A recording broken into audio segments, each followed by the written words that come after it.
pessoal, bom dia a todos. Só verificar aqui se está tudo ok na gravação, tá? Parece que sim. Tá certo. Bom dia a todos, pessoal. Vamos começar aqui uma aula sobre esse artigo, né, intitulado Fair Statistical Communication. O autor do artigo é o Pierre Dragicevic, é um nome um pouco difícil aí de falar. E esse autor ele é bem conhecido aí na área de visualização da informação, né? Tem bastante referências. Eu ia colocar aqui um pequeno short bio dele para que a gente tivesse também noção de quem a gente está falando, né?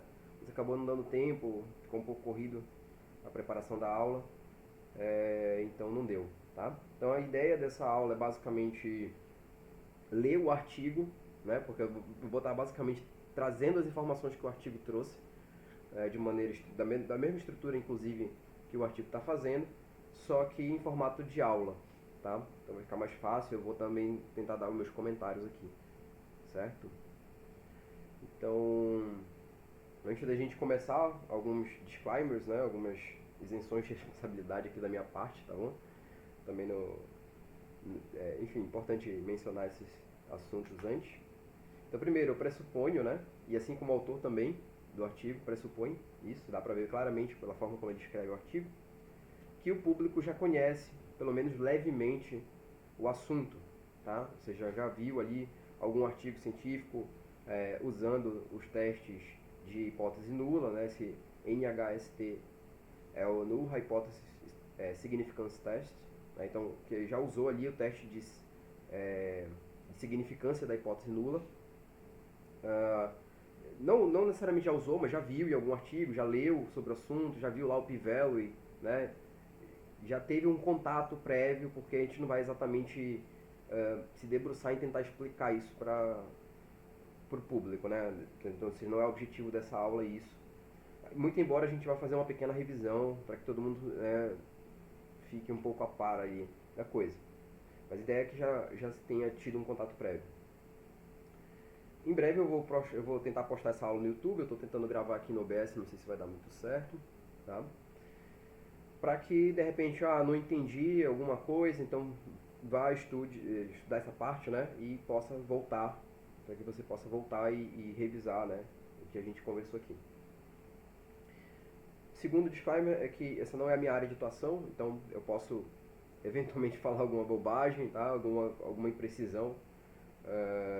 E se for o caso, então me perdoem. e podem também me mandar mensagem depois, né? Ou então a gente vai conversar. Eu vou tentar dar um tempo pra gente conversar aqui, não sei se vai dar. E a gente pode também conversar sobre o assunto posteriormente. E o terceiro, eu vou tentar deixar claro aqui, né, a diferença também. Se eu não conseguir, né, também me perdoem, mas eu vou me esforçar, deixar claro que é a minha opinião, né, e o que é o conteúdo de exposição do autor. Eu vou tentar fazer isso. Já acredito que 80% dessa aula seja a exposição do autor, tá? Mas eu vou tentar deixar organizado. Se por acaso, por um ato falho, eu não fizer, peço desculpas, tá? Então esse é um sumário da nossa apresentação. Esse sumário é que eu fiz antes de ver que o negócio ficou grande. Né? Então a gente vai ter aqui uma pequena introdução, vai ter a revisão dos conceitos estatísticos, né? Vou tentar apontar aqui com alguma coisa. Vai ter essa revisão dos conceitos dos testes estatísticos, então é uma pequena revisão bem rápida. Não é suficiente para aquele que de repente nunca viu, nunca estudou o assunto, tá? Então é necessário uma revisão um pouco maior do que essa.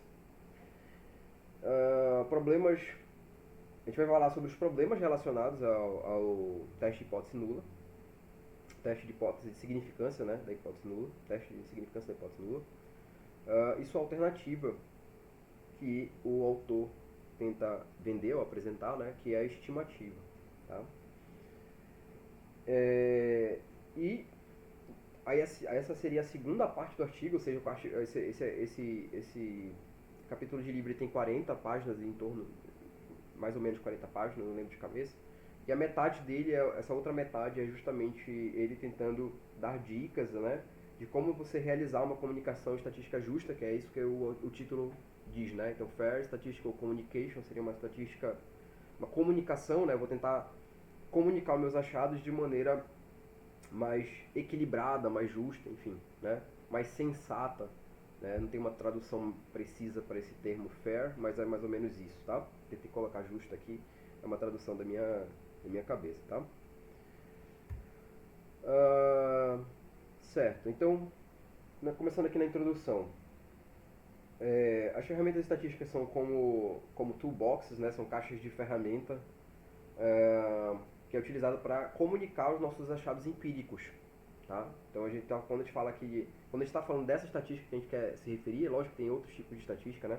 A gente está se referindo a essa estatística específica na qual a gente usa essas fórmulas matemáticas, modelos matemáticos que sejam, metodologias que são utilizadas para que a gente comunique um certo achado científico, né? Um certo achado empírico, mais precisamente falando. E se for o caso até numérico, né? Um achado empírico seja numérico, seja que tenha os valores ali que consiga aferir, né? Então a ideia é justamente ele comunicar para o público, né? Se esse meu achado empírico é relevante, se ele não é relevante, tanto é que o nome também do teste de significância, né? Então se ele é significante, o quanto ele é significante, etc, etc. Então a ideia da estatística é nos servir, né, enquanto pesquisadores que queremos comunicar alguma coisa, algum achado que a gente fez, alguma observação que a gente realizou. E então nós temos ali uma caixa de ferramentas que a gente vai selecionar o que a gente vai usar para comunicar esse resultado de maneira eficiente, né? De maneira que a pessoa que está lendo consiga ter consiga enxergar a relevância do que eu tô achando, né? Do que eu estou descobrindo, enfim, do que eu estou pesquisando. Aqui no lado eu coloquei embaixo, né? Aqui em cima eu coloquei uma imagem aí gerada pela IA, né? Um toolbox. E embaixo eu botei aqui um teste, né? Na verdade, uma árvore de decisão para a escolha de um teste. Em geral, o pessoal também usa bastante isso na academia, né? Então, tipo, se eu tenho ali dados contínuos, né? Então eu vou navegando, eu quero saber a diferença, eu quero saber se esses dados são contínuos, se eu assumo se eles são paramétricos ou se eles não são paramétricos. Então é como se fosse ali uma caixa de ferramenta que eu vou abrindo, vou descobrindo quem é o teste que se adequa à minha condição. Eu pego esse teste, uso, né? E eu faço isso para comunicar que, por exemplo, se o meu achado tem ou não uma relevância, né, estatística, uma significância estatística, tá? Sabe, basicamente é isso por isso que a gente quer entender como estatística aqui nesse caso, tá? E essa comunicação, né, ela deve, por óbvio, né, ser clara, objetiva e verificável, né? Então, se eu quero comunicar esse achado, eu preciso que isso que eu estou comunicando seja evidente, né? Pelo menos o mais possível, né? Então, para que a pessoa, quando ela vai ler o meu artigo, ela entenda exatamente, ou seja, essa questão de claro, né? Que ela entende exatamente o que eu estou tentando comunicar. Eu não posso comunicar uma coisa e ela entender outra, né? Ou que seja uma dificuldade para ela chegar no mesmo entendimento que eu. Ela tem que ser objetiva, né? Ela não pode ter muitos rodeios, né? Quanto mais rodeios é pior. Então, pelo menos rodeios,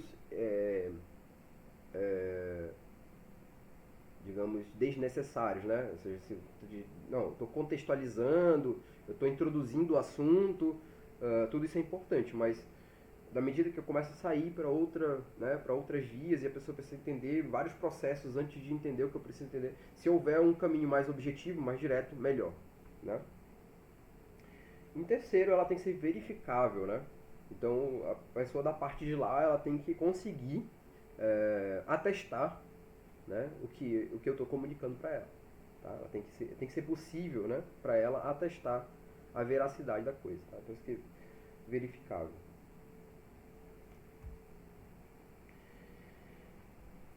Em contrapartida, e aqui já é uma declaração do autor, né? Lógico, essa estrutura aqui também, mais ou menos aqui, também tirei do autor, tá?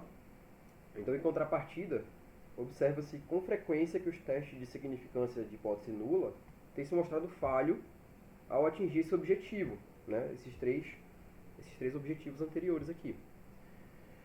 É, então isso tem se mostrado falho, atingir esse objetivo, por conter problemas de usabilidade, tá? Então isso é uma, é uma sentença do autor, tá? Então ele já meio que ali na introdução, lógico que ele está introduzindo, ele já meio que conclui isso, tá bom? Ele vai tentar mostrar isso pra gente durante o paper, tá? Ele já conclui que, com frequência, esses testes têm se mostrado falho, pelo menos em termos de usabilidade, tá? Ou seja, o que eu quero dizer por usabilidade? Ou seja, o pesquisador precisa usar essas ferramentas, né, dentro dessa toolbox e, enfim, por evidência aqui do próprio autor, né? Ele, na verdade, por evidência não, enfim, por descobertas do próprio autor, ele alega que essa toolbox ela não é fácil de usar, tá? Então a gente vai ver por que mais ou menos.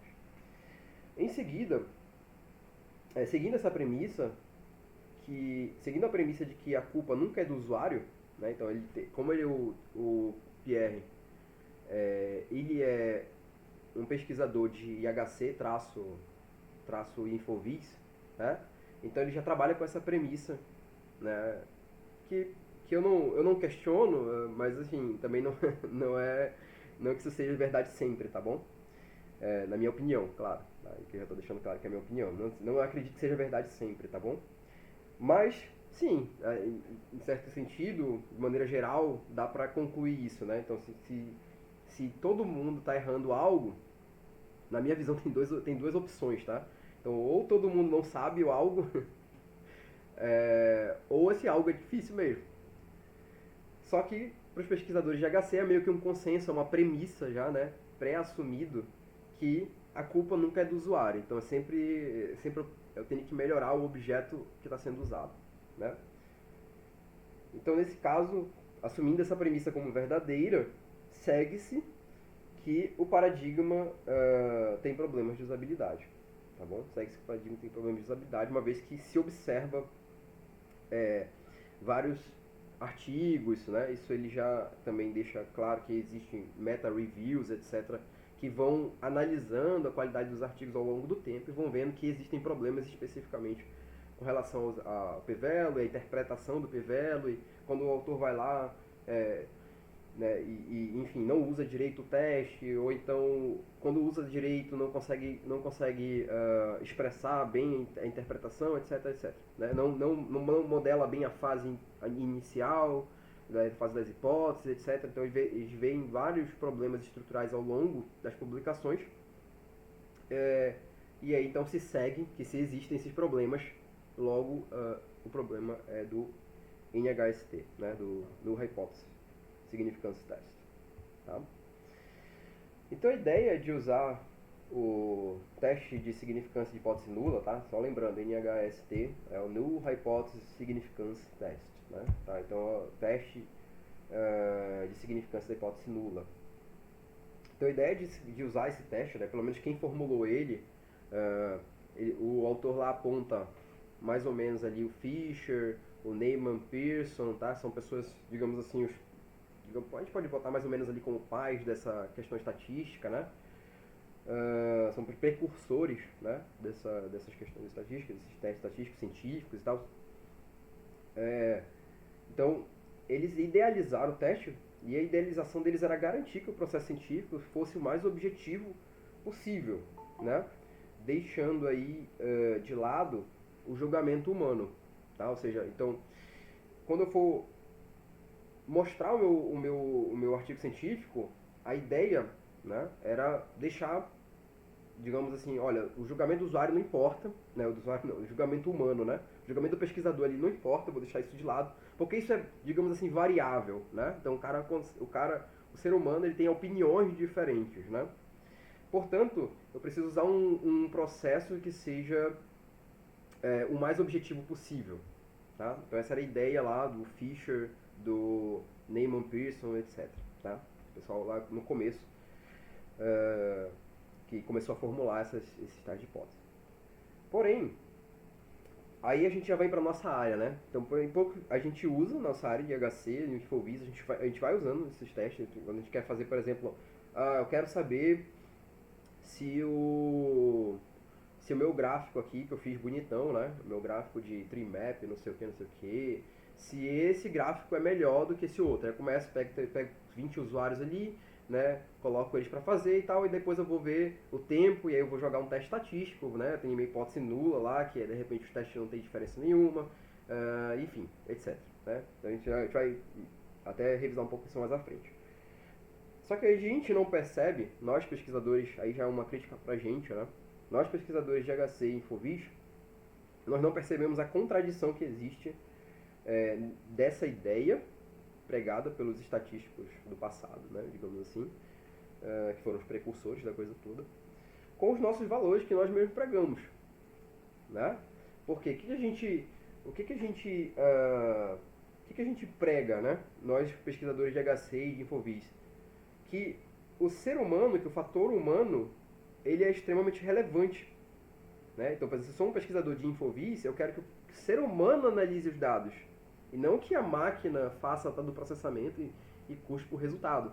Então a gente justamente prega que nós temos, né, nós vamos dar o poder para o ser humano, colocar o human in the loop, né? Tem uma pancada de artigo de human in the loop, ou seja, o ser humano no loop do processo de decisão, no processo, né, de execução das coisas. Ou seja, o ser humano ele seria mais apto, especialmente a julgar questões mais elevadas. Então, por que nesse caso, né, eu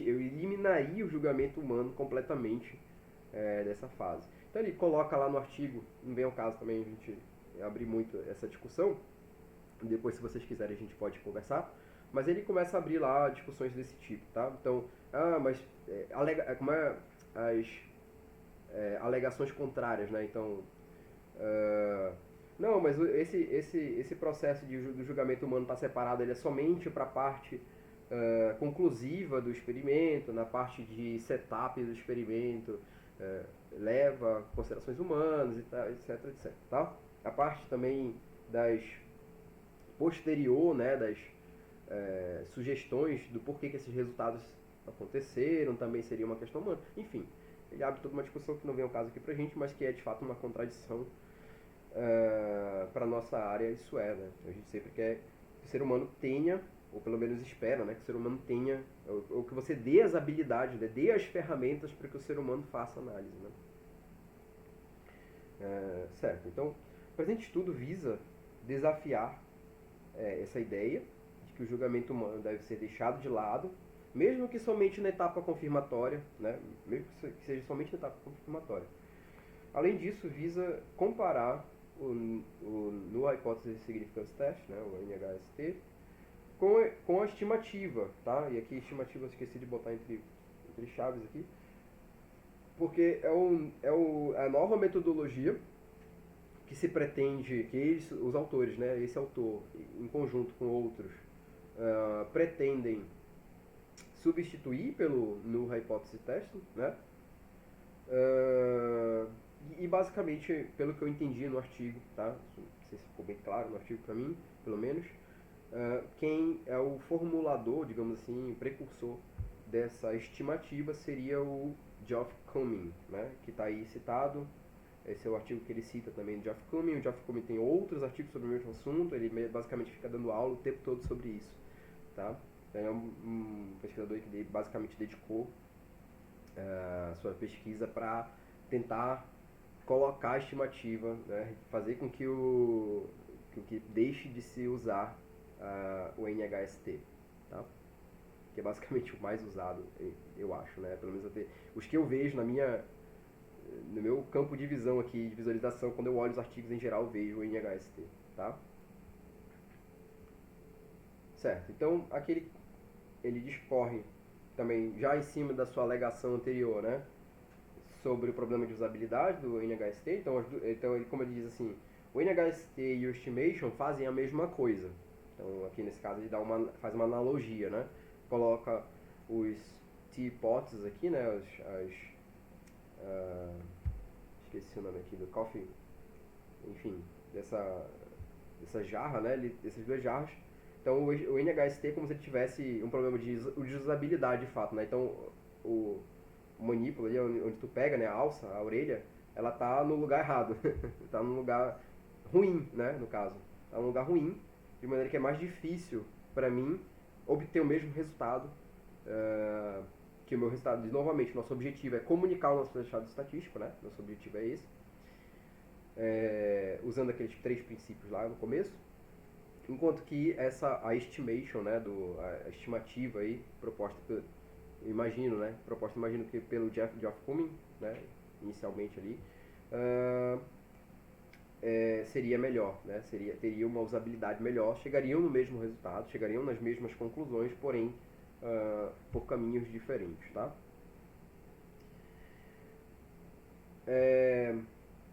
Então aqui a gente vai fazer uma pequena revisão de teste estatístico, tá? Bem rápida mesmo, só para aquecer e deixar todo mundo no common ground aqui.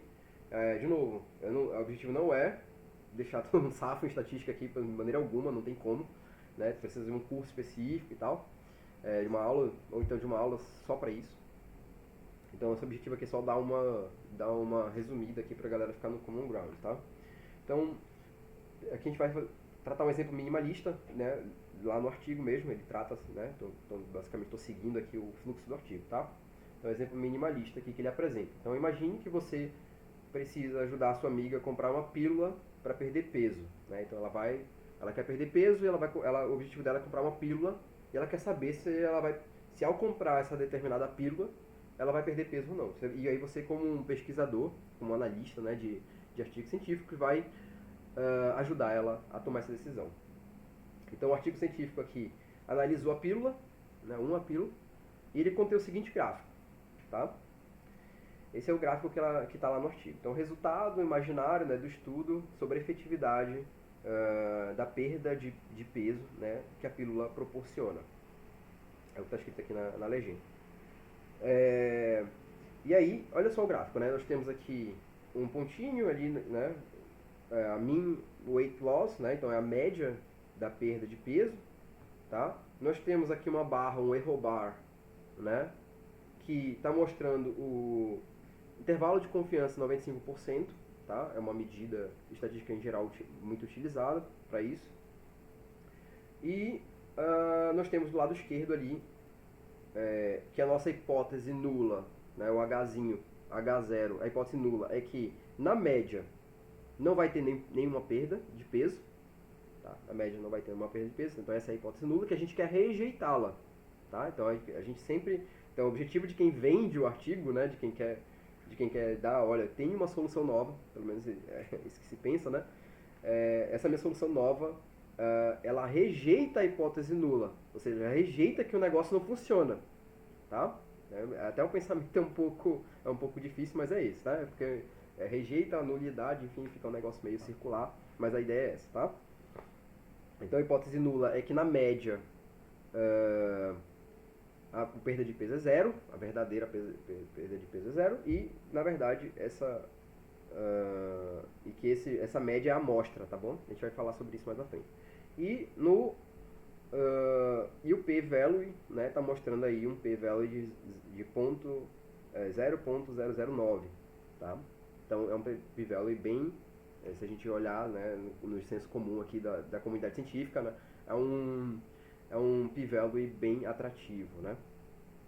E aí ele pergunta para vocês, eu pergunto para vocês, o que dá para a gente concluir desse gráfico? De onde vêm exatamente as incertezas? Tá? Então, se a gente olhar para esse gráfico, a gente precisa, enquanto leitor, né? De novo, se esse artigo é claro, se ele tem, né, toda aquelas critérios da comunicação estatística, então eu preciso saber, né, basicamente, quão confiante eu estou com esse resultado. Se eu consigo dizer para minha amiga, olha, compra lá que vai dar certo, né? Quão confiante eu estou em dizer para ela, olha, pode comprar que vai dar certo, né? E de onde vêm exatamente as incertezas que eu possa ter, tá? Então ele vai apresentar aqui alguns critérios, né? Então, primeiro, amostra e população, tá? Então a incerteza, ela vem da relação entre a amostra e a população. Primeiro caso de incerteza aí, né? Então, é lógico que o estudo não analisou todas as mulheres do mundo, tá? Isso supondo que o gráfico, que a coisa é feita, que a pílula é feita para mulher. Mas se fosse para homem também, tipo, não analisou todas as pessoas do mundo, tá? Não analisou todas as pessoas do mundo. Portanto, é impossível a gente ter uma métrica da população, tá? Então, nossa métrica da população sempre será hipotética. Entretanto, a gente realmente está interessado na métrica da população, né? Então, quando eu faço um teste, eu estou realmente pensando em atingir todo mundo, né? Então, lógico, hipoteticamente, eu quero que, por exemplo, esse efeito seja um efeito causado em todo mundo, né? Eu espero que todo mundo tenha esse efeito de perder o peso. Entretanto, eu não consigo testar isso, né? Então, começa que a primeira incerteza é a relação entre a amostra e a população. Será que essa amostra, ou seja, esse pequeno conjunto de pessoas, indivíduos que eu testei a minha pílula, ele representa bem a minha população? Então essa é a primeira fonte de incerteza, né? E a primeira e a mais, digamos, a mais notória em todo estudo empírico, tá? Todo estudo empírico padece dessa incerteza. Como eu vou saber que a minha amostra representa bem a minha população? Aí, enfim, tem todo um estudo estatístico que, de novo, eu não vou revisar, que é amostragem aleatória, amostragem estratificada, não sei o que e tal, tem toda uma teoria, né? De novo, que vão construir hipóteses bem apontadas para que isso seja uma evidência boa, tá? Mas ainda assim, sempre vai sobrar o resquício da dúvida, porque a gente nunca vai ter a certeza absoluta sobre a média, por exemplo, média ou qualquer métrica da população, tá? Então sempre vai ter uma incerteza, sempre vai ter um grau de incerteza. Segundo ponto aqui que ele fala é inferência estatística, né? Então o que é inferência estatística? A inferência estatística é tentar adivinhar, né? Porque a gente não vai ter a certeza, a gente não vai conseguir cravar esse número nunca, tá? Mas a gente vai tentar adivinhar a métrica da população a partir da amostra aleatória, tá? Então porque o nosso objetivo não é dizer, olha, quando o cara vai te vender esse artigo da pílula, né? Ele não vai te dizer assim, olha, a minha pílula funciona pro fulano, ciclano e deltrano, né? Ele não vai falar isso no artigo dele. Olha, a minha pílula funciona para esse cara aqui, para esse indivíduo. Funciona para o Gustavo, para o Benedito e para a Aline. Aí pronto, acabou o artigo. Não, ele não vai falar isso, né? Não é esse o objetivo dele. O objetivo dele é tentar te comunicar que isso pode servir para toda a população, para todos os seres humanos que vão consumir essa pílula. Eles vão, de alguma forma, emagrecer, tá? Então, ou seja, a nossa inferência estatística, o objetivo dela é tentar adivinhar uma métrica sobre a população para que eu comunique isso para quem eu estou tentando comunicar, tá? Então, olha, eu espero, e eu tenho uma evidência boa para isso, e aí o teste de significância, né? Então tem uma significância, né, em afirmar que isso pode acontecer com a população. Então esse é o objetivo da inferência estatística, tá? Terceiro ponto aqui, a replicação.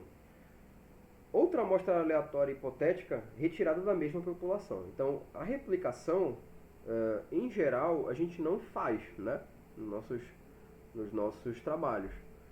A gente em geral não faz replicação. Quem em geral faz replicação são outros trabalhos que de repente vão replicar o nosso trabalho, e também em geral de maneira assim cotidiana isso não acontece, tá bom?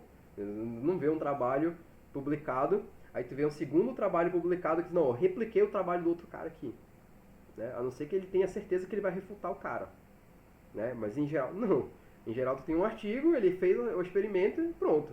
Ninguém vai refazer o experimento dele, tá? Mas a gente tem essa nomenclatura porque a gente vai usar ela mais à frente, tá bom? Porque isso é importante pra gente entender. Inclusive, o teste de hipótese nula, ele é um teste de hipótese frequentista, que eles chamam, né? Ou seja, ele é baseado justamente na ideia da replicação, na ideia hipotética da replicação, tá? Então a replicação seria isso. Eu pesquisei com 20 pessoas aí, né? Tirei uma amostra de 20 pessoas para que elas ingerissem a pílula e eu medi posteriormente o peso delas.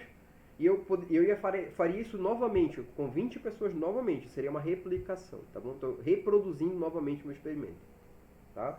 Inclusive, quando a gente faz o artigo científico, a gente quando a gente escreve, né, um dos critérios que enfim, os pares examinadores ou banca, que seja, nos pede bom, esse artigo não está reproduzível.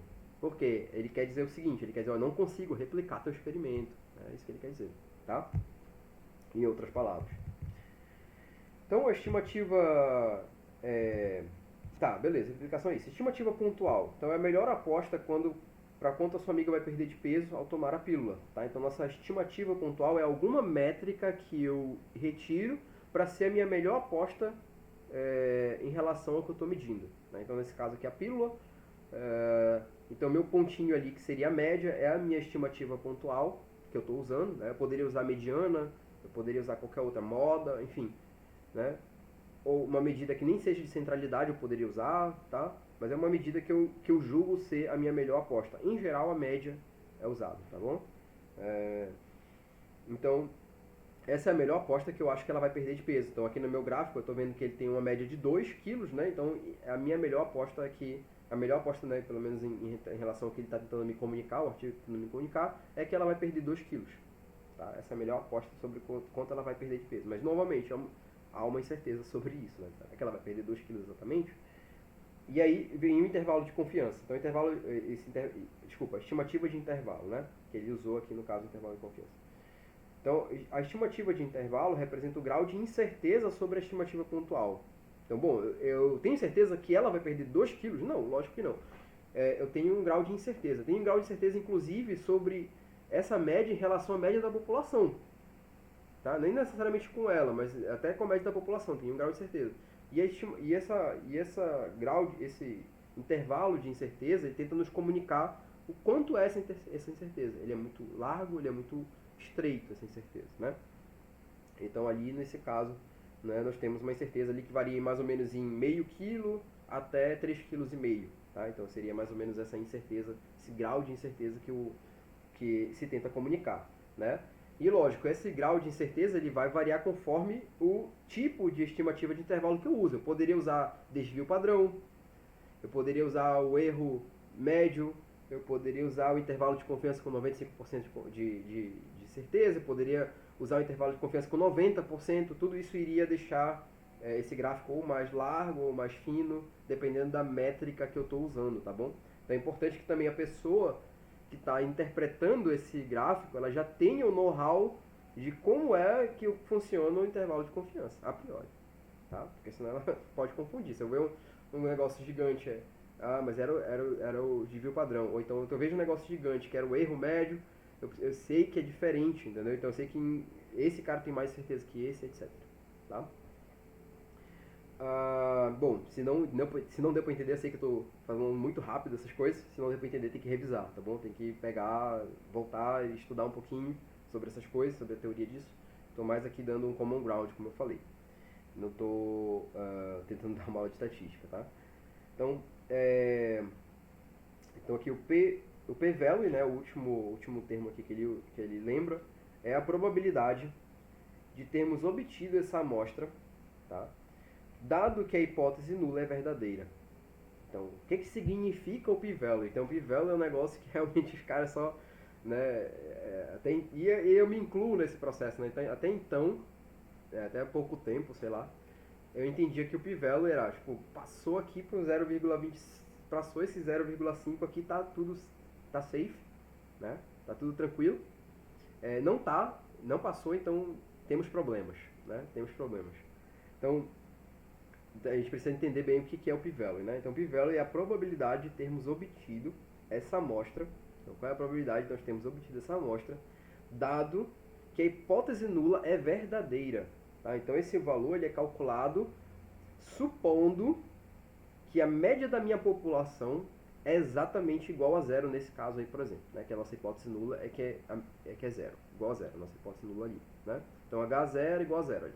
Nossa hipótese nula é igual a zero. Então, dado que a minha população, a média da minha população é exatamente igual a zero, qual a probabilidade de eu ter obtido essa amostra? Tá? É isso que esse número tenta nos informar. Tá? Então, esse 0,009 é a probabilidade de eu ter obtido essa amostra, que eu estou te mostrando aí, supondo que eu fiz com 20, que o cara lá fez com 20 usuários, testou, né, a pílula, tal, a probabilidade dele ter conseguido essa amostra aí, né, dado que a população é zero, né, ou seja, dado que a pílula realmente tem uma média zero, com toda a população, essa seria a probabilidade dele ter essa amostra. Portanto, sendo ela muito baixa, então é muito improvável que a média da população seja zero. Tá? É muito improvável que a média da população seja exatamente igual a zero. Tá? Então a hipótese nula nesse caso é que a média da população é igual a zero. Se não ficou claro, anotem a dúvida aí para que eu explique depois, tá bom? Também. Vou tentar deixar um tempinho aí pra gente conversar depois. Não sei se vai dar, mas vamos ver. Então, conclusão. Não há uma forma única de interpretar esses resultados do gráfico que satisfaça todos os estatísticos e metodologistas. Tá? A gente não consegue interpretar esse gráfico. Todo mundo vai entrar no consenso. Não, é assim que interpreta esse gráfico. Né? Eu vou vender desse jeito a pílula, outro vai vender de outro jeito. Acaba que a gente vai, em algum momento, discordar. Tá? Então, uma interpretação razoável, pelo menos não, é lógico que vão ter interpretações que vão convergir de maneira razoável, mas não vão ser precisamente a mesma interpretação, tá? Então, uma interpretação razoável é que podemos confiar, então, ou seja, meio que vai convergir ali uma interpretação geral, né? Que podemos confiar que a pílula tem um efeito positivo, tá? Ou seja, a pessoa vai perder peso, né? Vai perder peso, dado que o P-value é muito baixo, né? Então, provavelmente, né, existe uma chance dessa pessoa perder entre meio quilo e 3,5 quilos e talvez não tão longe de 2 quilos, porque é a nossa melhor aposta, né? Nossa média ali está em 2, tá? E a incerteza vem da relação entre a amostra e a população, né? Outra incerteza será que mesmo com a média da população, isso vai funcionar para aquele indivíduo especificamente? Então, adiciona-se incerteza de todos os níveis aí. É lógico que eu consigo, de certa maneira, convergir essa incerteza, né? Deixar ela mais reduzida, etc., usando justamente as ferramentas estatísticas para isso. Tá? Beleza, então agora a gente vai para um segundo cenário, né? A gente vai para um segundo cenário ainda de revisão, tá bom? Então eu vou agora a nossa meta é escolher uma pílula entre opções, né? Então a primeira eu tinha uma pílula, eu só queria saber se essa pílula serve ou se ela não serve. A pergunta era, eu compro ou eu não compro? Né? Agora a pergunta elaborou um pouco mais, né? Eu preciso escolher, né? Eu preciso dizer, qual é a melhor pílula para eu perder peso? Eu tenho 4 pílulas no mercado e eu quero saber qual delas eu vou perder, qual delas é a mais eficiente, né? Qual delas eu vou perder mais peso. Então aqui a ideia é escolher, né, a melhor pílula, dados os resultados que foram feitos de maneira independente. Não cada laboratório fez o seu teste, né? Supondo que eles fizeram de maneira igual, usaram os mesmos testes estatísticos, usaram o mesmo número de amostras, né? Supondo tudo isso. E aí eles plotaram um gráfico, cada um plotou o seu, foi feito de maneira independente, usuários diferentes, etc., né? Tudo independente. E aí a gente fez um survey, né? A gente resumiu ali os resultados e plotou todo mundo junto, tá? Porque agora a gente está ajudando aqui a nossa amiga a perder peso, né? Então, qual é a melhor pílula em ordem, né? Então, eu quero até fazer esse exercício aqui com a galera. Eu quero que vocês botem aí no chat qual é a melhor pílula em ordem, né? Por favor, se vocês quem puder, né? Também quem tiver com a mão ocupada aí, não precisa, mas quem puder colocar aí em ordem como você ia sugerir para sua amiga. Deixa eu ver se eu consigo ativar o chat aqui. Eu estou mensagens. Aí, ó, nós temos uma tentativa aqui, o 1432. Beleza. 1432, mais alguém Se alguém puder digitar só o número aí na ordem que você acha que é a melhor pílula para a pior pílula, né?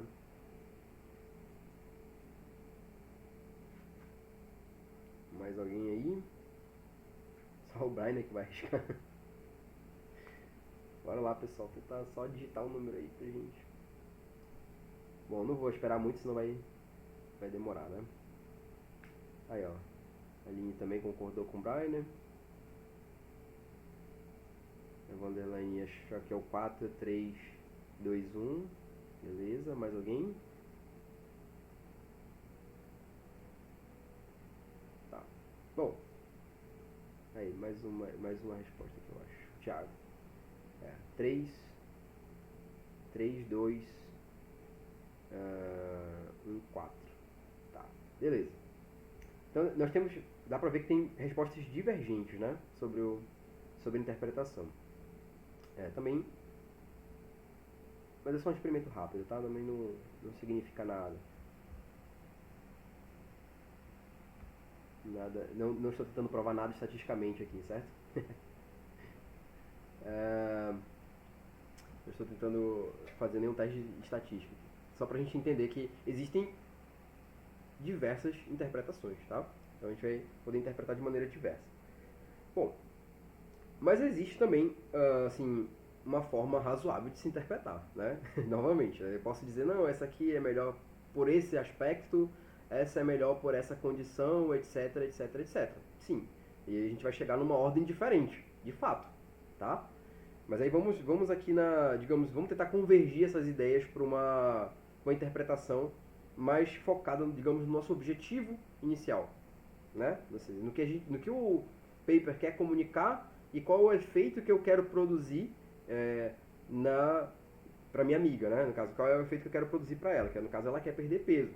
E aí ela não disse se ela queria perder meia grama ou se ela queria perder muito peso, né? Então eu vou assumir que ela quer perder muito peso, tá? Eu vou assumir isso. Ela não me deu uma meta, né? Aí. Então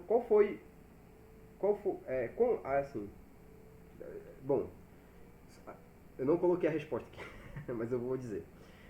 Então, assumindo que ela quer perder muito peso, muda a resposta, né? Muda a nossa resposta. Então, assumindo que ela quer perder o máximo de peso possível, esse seja o objetivo dela, né? Então, eu quero perder o máximo de peso possível. Então, me mostra qual é a melhor pílula. A melhor pílula, então, a gente convergiria essas análises para dizer que não, a melhor pílula, que tem a melhor aposta para ela perder mais peso, é a pílula 4, né? Inclusive, ela tem uma probabilidade razoável de evitar a hipótese nula, né? Ou seja, ali ela tem 0,01, né, o p-value dela. Ou seja, então existe uma evidência alta de que ela vai perder algum peso e na média ali, amostral pelo menos, ela tem uma melhor aposta que ela vai perder mais peso. Tá? Então, assim, convergindo, e lógico, isso tudo não é uma certeza absoluta, não é garantido que a pílula 4 vai ser melhor, etc, etc. Mas vai ser melhor sempre, né? Assim, não sei a média da população, como nós falamos. Mas existe uma evidência razoavelmente boa de que ela vai perder mais peso ao adotar a pílula 4, tá? E se a gente for ver, a pílula 1, né, ela é muito boa em perder pouco peso, né? Ou seja, nós temos um grau de incerteza muito baixo para ela, né, uma variabilidade muito baixa para ela, ou seja, tenho quase certeza, né, digamos assim, que ela vai perder meia grama, né? E que ela não vai perder mais do que isso também, né? Então, para ela não faria muito sentido pegar essa pílula, não é isso? E as pílulas 2 e 3 são aquelas que a gente mais está em dúvida, né? Seriam aquelas mais medianas ali. Eu não sei o que vai acontecer com a pílula 2. A pílula 3 está bem próxima da pílula 2, muito embora os p-values ali, né, a gente esteja sempre nessa mentalidade de que menor do que 0,5 é melhor, né? Então, ou seja, a pílula 3 em tese seria melhor, mas a gente consegue ver pelo gráfico, se a gente analisar o gráfico, que elas são muito semelhantes, né? A pílula 2 com a pílula 3 são muito semelhantes, tem uma semelhança muito razoável, né? Então, então, a ordem de convergência, supondo que a sua amiga quer perder mais peso possível, seria a pílula 4, né, em primeiro lugar, a pílula 2 e 3, 3 e 2, né, enfim. E por último a pílula 1, porque por mais que eu tenha muita certeza sobre o que vai acontecer quando ela consumir a pílula 1, ao mesmo tempo ela vai perder pouco peso. Né? Então é uma aposta não tão boa assim, digamos, né? Tá? Então, dado todo esse contexto, novamente, é uma forma de interpretar esse resultado, tá bom? Então, quão útil foi o p-value para essa minha decisão? Essa é a primeira pergunta, né? Então, ao interpretar dessa forma o gráfico, né, e é assim que o autor sugere que seja feita a interpretação correta, digamos assim, né? Supondo todo esse contexto, tá? É porque em geral também a gente quer saber se o meu gráfico, quando o cara executa com o meu gráfico que eu propus aqui, se ele é mais rápido, por exemplo, né? Então eu quero saber o quanto mais rápido. Não adianta ele ser sempre a mesma coisa. Eu quero que ele seja mais rápido, né? Eu quero que ele tenha muito, né? Ser uma melhora razoável em relação ao outro. Ou se eu estou testando medicamento, né? Aproveitando que a Aline está aí, então eu quero saber se ele baixa muito a minha febre, se a eficiência de baixar a febre dessa pílula é muito boa em relação a outra, né? Então, enfim, isso, em geral eu quero saber o grau, né? Que ele chama de effect size, né? Eu quero saber o tamanho desse efeito, o quanto esse efeito ele é produtivo, e não somente se tem algum efeito ou não, tá? Então, o p-value, para me mostrar o effect size, ou seja, o tamanho desse efeito, o quanto ele foi melhor, o quanto ele perdeu mais peso, o quanto a minha técnica foi mais rápida que a outra, etc., o p-value não me ajuda muito, né? A gente pode concordar. Até porque, se a gente olhar basicamente para o p-value aqui, a gente vai chegar à conclusão, a gente não vai chegar exatamente a uma conclusão que a pílula 4 é a melhor, né? Tem o melhor effect size, né? Ao decidir sobre o ranking das melhores pílulas, você considerou o p-value? Então você, ao fazer esse ranking, você considerou o p-value? Ou pouco ou muito, né? Enfim. O p-value foi o aspecto mais importante dessa decisão? São perguntas, né? Interessante. Então, o autor vai advogar que não, né?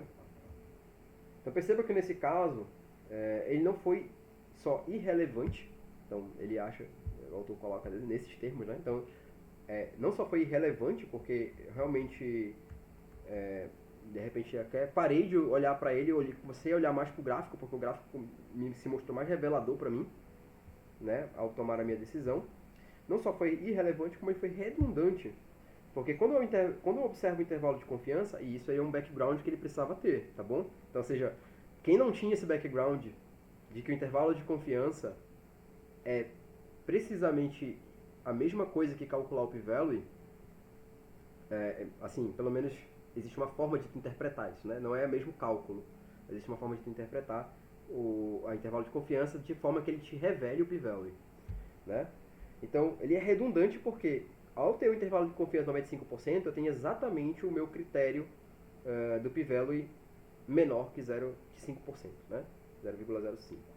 Tá? Então, se a gente olhar aqui, por exemplo, no nosso gráfico, a gente percebe que quando o intervalo menor do intervalo de confiança, né, desse erro bar, quando o erro bar toca na linha do eixo zero, do y, esse valor vai dar exatamente igual a 0,05, né, o 5%, que é em geral o critério de corte que se utiliza na academia, né, que se convencionou dessa forma.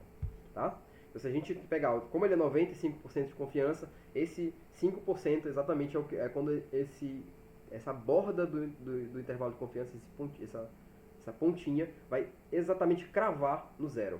Tá? Então ali você vai ter o P igual a 0,05. Então se eu tiver esse know-how anterior, eu sequer preciso do p-value no meu gráfico. É isso que o autor aí advoga, tá bom? Então, por exemplo, aí ele vai fazer um outro exercício, né? Ele vai colocar quão útil foi o p-value, né? Eu deixei a mesma pergunta aqui. Suponha que temos que tomar a mesma decisão somente a partir do p-value. né? Então, se eu tiver que olhar só o p-value e tomar a decisão, ele vai acabar, na verdade, me confundindo, né? Então, eu vou acabar olhando para a pílula 1, vou dizer, não, a pílula 1 é melhor, a pílula 2 está rejeitada, né? A pílula 3 está aceita e a pílula 4 está aceita, né? Quer dizer, se fosse pensar mais ou menos no esquema geral de como a academia procede, né? De maneira geral, assim, nos artigos, tá bom? Não, lógico, eu não vou gravar que todos os artigos faz isso, mas a gente vê que tem uma maioria que sim faz isso, né? Então poderia ser só usar, no caso. E a gente vê que também, hoje em dia, os artigos não usam só o p-value, tá? A gente vê isso claramente também. É lógico que ele faz o exercício aqui bem restrito, né? Então eu vou usar somente o p-value. Eu não vou mostrar o effect size, ou seja, eu não vou mostrar a média da minha população, não vou mostrar nada disso, eu vou mostrar só o p-value. E então o p-value porque eu quero saber o quão útil ele é para minha decisão. Tá? Beleza. Então, assumindo que os valores da tabela poderiam concluir erroneamente que a pílula 1 é a melhor, porque eu estou desprovido do meu effect size, tá? Novamente, effect size é o tamanho do efeito, ou seja, o quanto essa média ela é melhor, né? Qual o valor dessa média, né? Qual o valor dessa medida que eu estou avaliando, tá bom? Então esse seria o effect size, tá? Só para a gente estiver falando coisa que você não está entendendo, por exemplo. Então, assumindo que os valores da média poderiam concluir erroneamente, a pílula 1 é a melhor. Mas ela somente tem a menor probabilidade de um efeito nulo. Então ela tem a menor probabilidade de um efeito nulo, né? É isso que a pílula 1 tem, né? Ou seja, essa pílula, ela tem, de todas as pílulas, ela é aquela que eu tenho mais certeza que ao tomar eu vou perder algum peso, né? Eu tenho mais certeza que eu vou perder algum peso. Algum peso. Eu não sei o quanto, mas eu vou perder algum peso, né? E se a gente olhar o effect size dela, mais o intervalo de confiança, a gente vai ver que na verdade é pouco peso, né? Então, ou seja, o meu effect size é importante.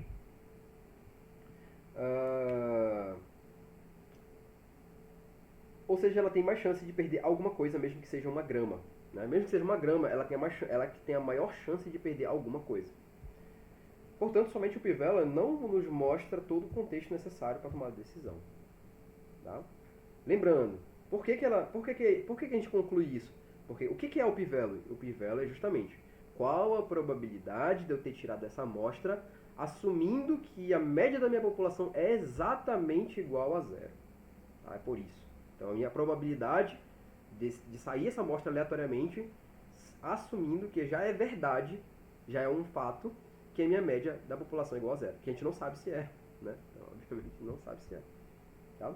Mas ele assumindo isso, a probabilidade é essa. Então, ou seja, dado que a construção do p-value ele é feito dessa forma, então a conclusão que ele gera é essa, né? A conclusão que ele gera é essa. Então, vai perder alguma coisa, esse é o cara que tem mais chance de perder alguma coisa, mesmo que seja só um pouquinho, né?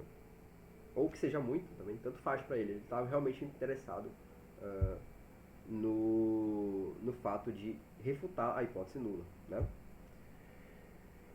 Certo. Então, a importância é que ele vai nos refrisar, né? A importância dos effect sizes. Então, o tamanho do efeito, nesse caso, que a gente está usando a média, né, para medir o tamanho do efeito, deve estar associado com o p-value para que seja possível uma decisão plausível. Senão a minha decisão ela se baseia simplesmente em rejeitar a hipótese nula, né? Ou seja, a minha pílula perde peso. Pronto.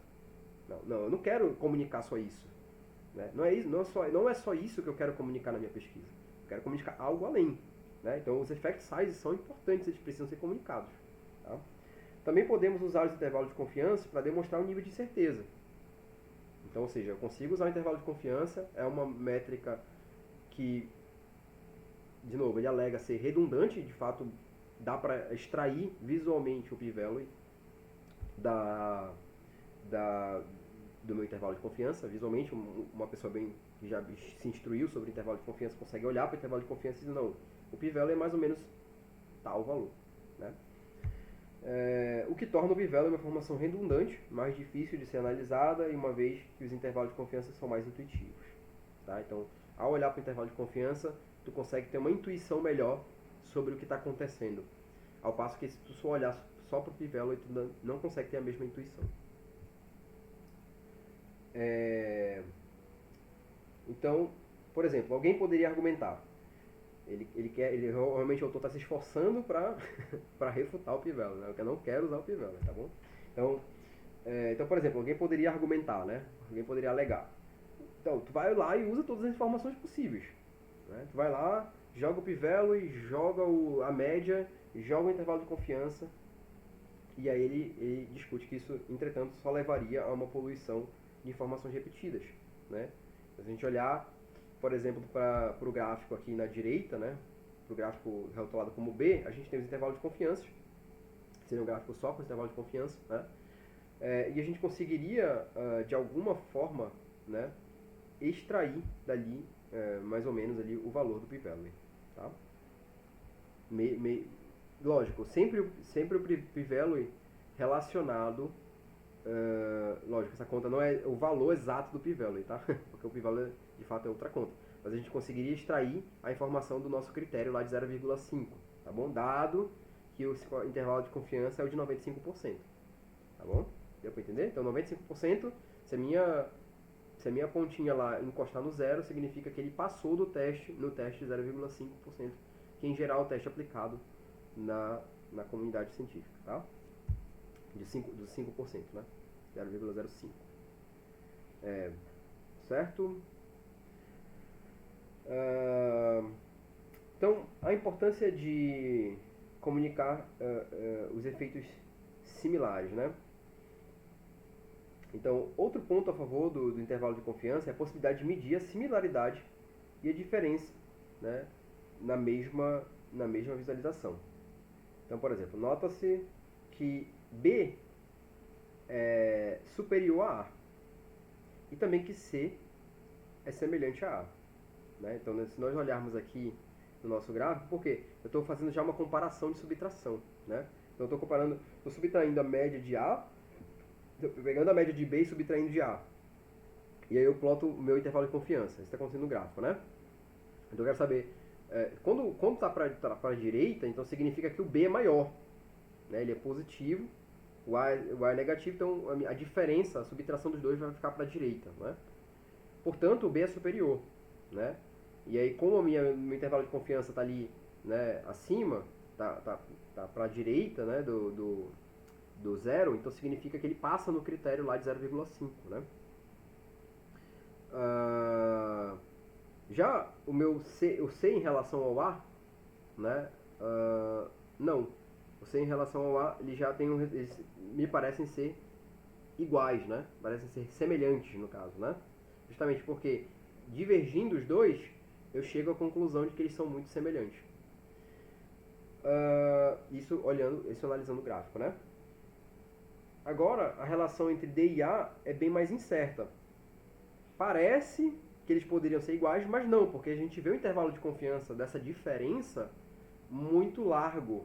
Portanto, as diferenças deles são muito acentuadas, né? Para lá ou para cá. Então, ora o A é melhor, ora o D é melhor. Então, eles não são exatamente semelhantes, né? Eles são diferentes. Tá? Existe um grau de incerteza sobre a relação entre eles. Eles poderiam ser ora iguais, ora diferentes, ora o A é maior, ora o B, ora o D, no caso, é maior, etc. Tá? Ou seja, essa é uma relação bem mais incerta e, portanto, podemos concluir com muita... acho que com muita certeza, sei lá, eu escrevi errado aqui, nesse contexto, neste caso, o p-value é precisamente o mesmo pro C, do CA e do CD, do DA, né? Do CA e do DA, o p-value é o mesmo, né? Então, quando ele calculou lá o p-value, lógico que ele usou um exemplo específico, né? No qual o p-value ia dar exatamente o mesmo. Mas o p-value não conseguiria te demonstrar essa diferença, né, entre a similaridade, os efeitos similares. Então, assim, a importância de comunicar os efeitos similares. Então, eu tenho que C é igual bem similar a A, e eu tenho que D não é similar a A. Né? Então, estou tentando comparar A com C, A com D. E eu chego em conclusões diferentes. Se eu fosse analisar o p-value, né, e fosse levá-lo em consideração, de repente, mais do que o gráfico, por exemplo, eu chegaria à conclusão, olha, existe uma diferença significativa entre o A e o B, portanto o B é melhor que o A. E eu não posso, em geral o que acontece, né, é um dos erros que ele vai apontar mais lá na frente, eu não posso concluir nada sobre a relação entre C e A e D e A. Era isso que em geral se iria comunicar no artigo científico, né, de maneira equivocada, tá bom? Então esse é um dos equívocos que eles percebem muito nos artigos, né? Então, ou seja, o pesquisador iria concluir isso, olha, não tem uma relação estatisticamente significativa, eu não posso dizer nada sobre esses dois, sobre a relação entre C e A e a relação entre D e A. Quando, na verdade, não, tem coisa para dizer, ou seja, eu preciso comunicar os efeitos similares. Eu consigo enxergar, através do intervalo de confiança e do effect size, que o C e o A têm uma similaridade maior, né, do que D e A. Tá bom? Ou seja, então, existe informações que são perdidas, digamos assim, né? Eu não as comunico. Uma delas é essa questão dos efeitos similares. Dificuldades gerais de interpretação. Outras. Aqui, ele já está falando sobre os problemas. Tá, então mudou o tópico, né? Então agora ele vai tentar discorrer mais sobre os problemas de usabilidade do p-value, né? Então ele vai tentar discorrer um pouco mais sobre esses problemas, um por um. Então vamos lá. Primeiro, dificuldades gerais de interpretação. Se alguém tiver alguma dúvida, quiser fazer uma pausa, eu vou tentar fazer de uma vez só. Eu acho que vai ficar um pouco cansativo, mas no fim das contas acho que vai valer a pena, porque a gente vai deixar esse gravado e de repente a nossa conversa a gente não deixa gravado, tá bom? Posterior. Então vou tentar fazer isso para deixar gravado, né? Para não ficar um vídeo tão longo. De repente eu abro para discussão e fica um vídeo muito longo, né? Lá no YouTube. Então eu vou deixar assim, eu vou fazer corrido, segurem aí o sono, tomem um café, aproveita para tomar um café, para também não ficar muito picotado o vídeo, tá bom?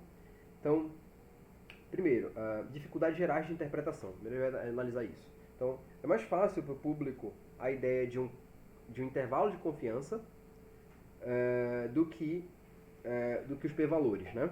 Então, ou seja, o público consegue entender melhor o intervalo de confiança. Ele olha para o intervalo de confiança ali, né? Lógico, plotado, tá? Ele olha para o intervalo de confiança plotado, ele entende, olha, a minha melhor aposta é essa, existe uma variabilidade, a variabilidade é maior, é menor, etc. Então o cara consegue de maneira mais intuitiva interpretar os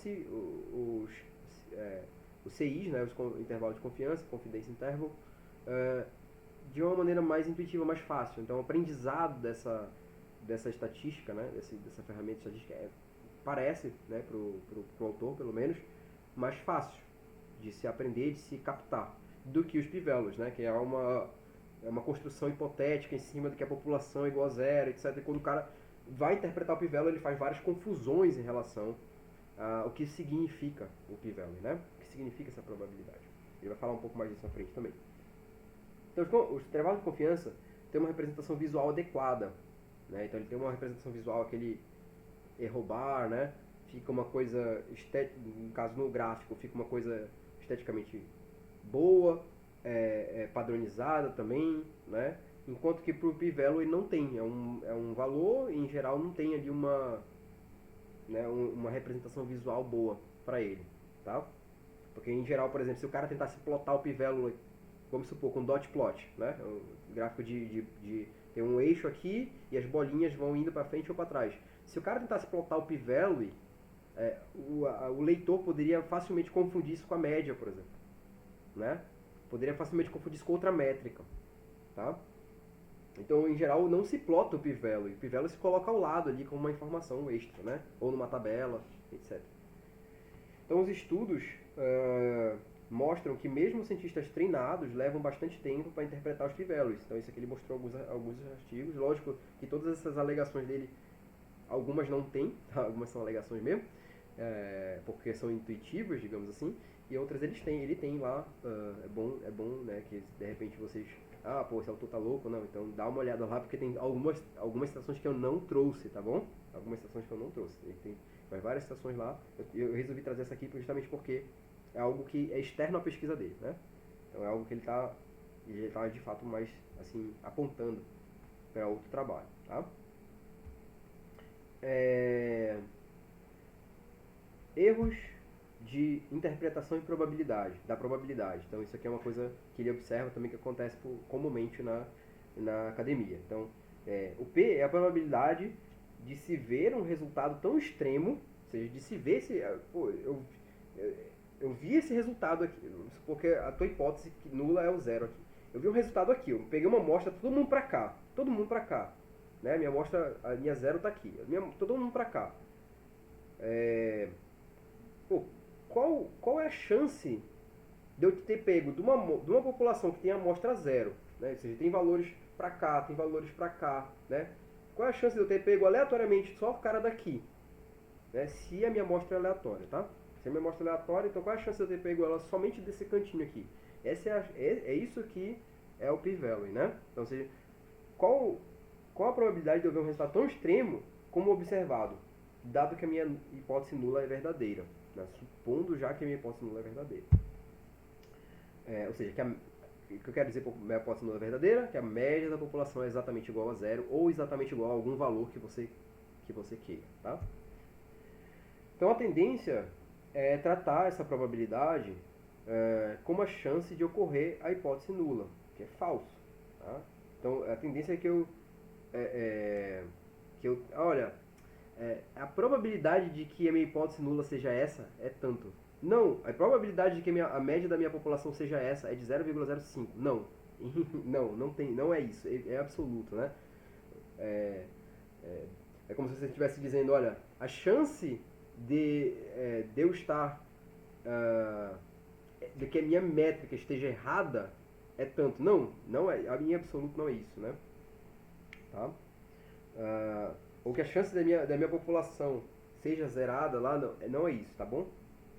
Não é isso, exatamente. O p-value é precisamente essa sentença de cima. Não sei se deu para entender, depois se ficou confuso, por favor, me pergunte. Então outra tendência é assumir que o p-value possui rigorosamente, né, a mensuração da verdade objetiva, né, quando na verdade está se construindo sobre uma teoria. Tá? Ou seja, essa teoria que a média da população é exatamente igual a zero, que na maior parte das vezes não é verdadeira. Né? Então, ou seja, o cara pega o p-value, ele acha não.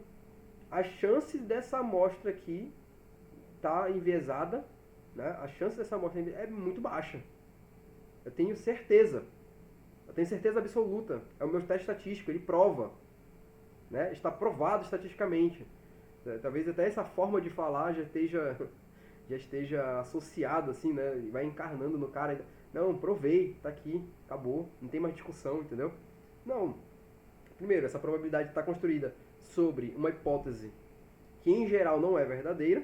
Se em geral a minha média da população não é igual a zero, né? E esse valor, então, ele sofre interferência justamente dessa hipótese.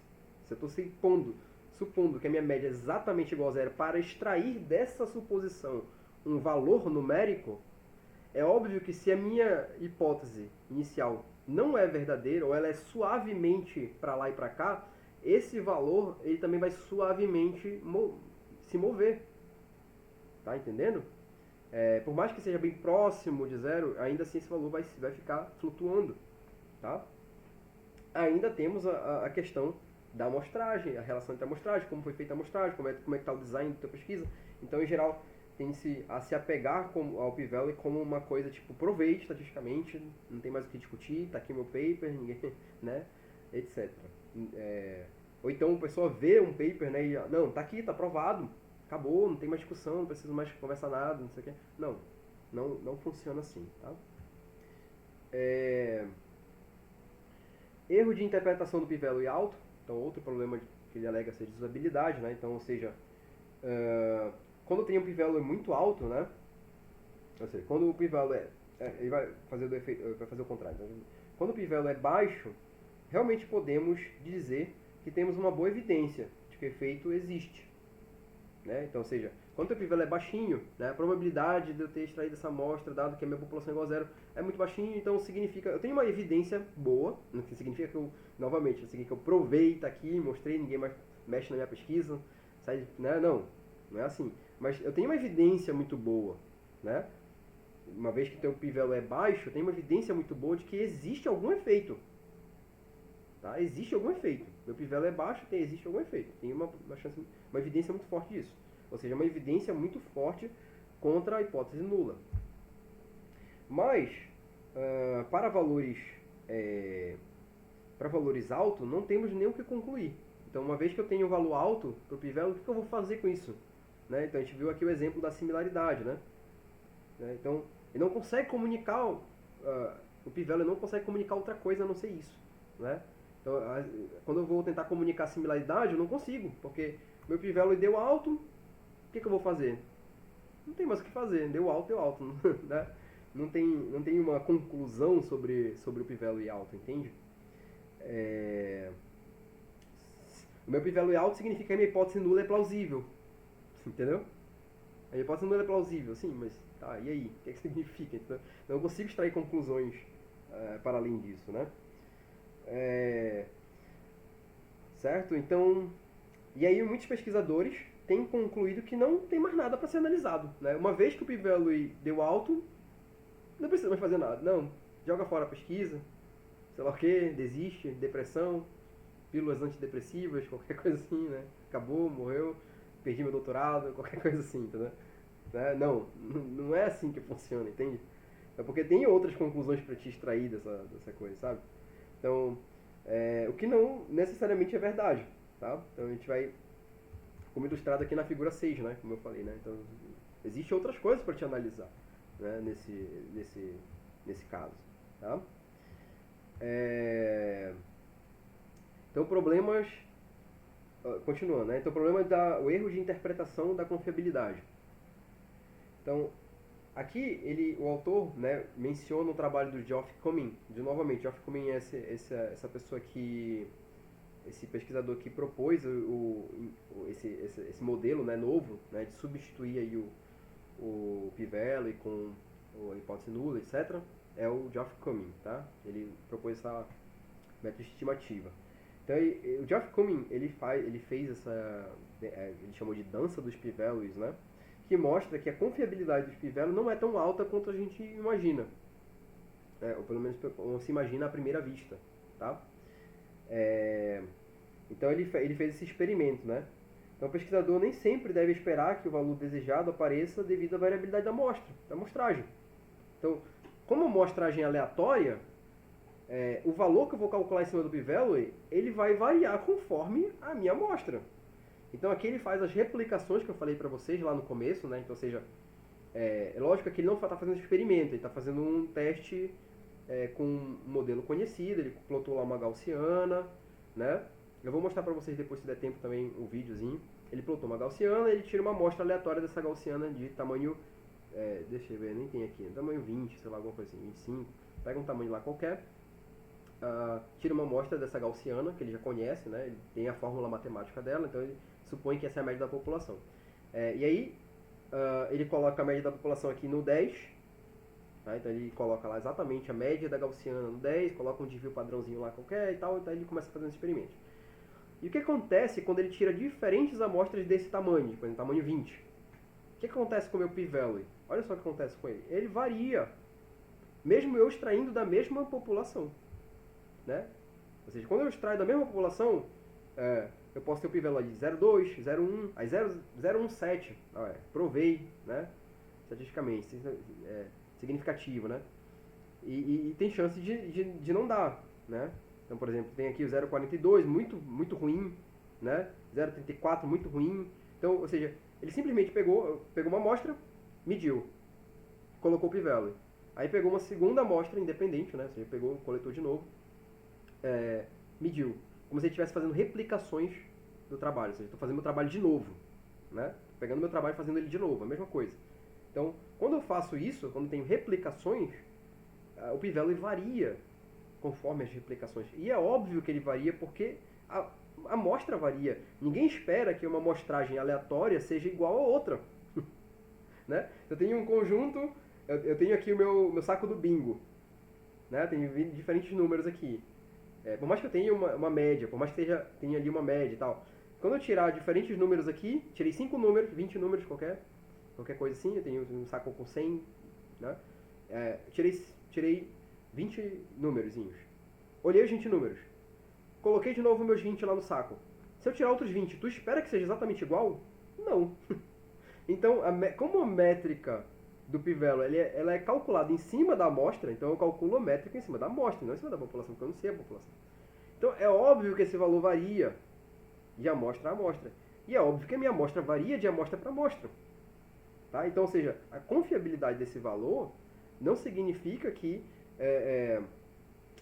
sempre eu obtive o p-value exato, né? Não, isso vai variar conforme a minha amostra também. Então, dependendo da minha amostra, o valor do p-value vai mudar. Tá? Então, o pesquisador nem sempre deve esperar que o valor desejado apareça. Né? Então, pode ser que a tua técnica seja melhor, mas a amostra que tu pegou não deu. Foi mal. Né? Tu precisaria pegar outra amostra. Especialmente, e aí de novo, isso tem custos, né? Porque isso leva tempo, etc, etc, etc. E, então, ou seja, a comunidade científica deveria, né, ser assim, condizente, né, conivente, né, enfim, sei lá, mais flexível, no caso, né, de entender que isso é um processo que varia, né, com a amostra. Especialmente quando o tamanho da amostra é pequeno em comparação com a população. Então, esse valor ele flutua ainda mais se a diferença do tamanho da minha amostra com a minha população é discrepante. Tá? É lógico que tem ali um estudo, né? Por exemplo, pode fazer um estudo sobre o impacto dessa variabilidade, tem toda uma questão que dá para calcular. Lógico, a gente sempre vai calcular de maneira hipotética, mas como eu falei, dá para afunilar na medida do possível os resultados, tá bom? Dá para funilar. Então, por exemplo, se eu fizer uma amostragem com 3 indivíduos, é um trabalho estatisticamente, né, um poder estatístico menor do que um trabalho que eu fiz com 20, que eu fiz com 30, que eu fiz com 100, né? Então, tem como a gente afunilar, tem como a gente prever também, ajustar esse N, né, o N amostral, conforme a tua situação de pesquisa, porque nem sempre é possível tu pegar um valor muito alto, etc, etc. Então são tudo questões que deveriam se, né, negociar, digamos assim, né? Negociar entre aspas, né? Você tem um bom senso em relação a isso. Certo. E aqui a dança do P-Value, né, do Geoff Cumming, eu coloquei aqui, depois se vocês quiserem pegar, eu posso passar para vocês, botar lá também no YouTube, na descrição, o link e tal, para não ficar só na tela. Esse é um site que ele criou, o Geoff Cumming, na verdade com cooperação, enfim, não sei muito bem, que ele deixa você testar isso, né? Então ele coloca ali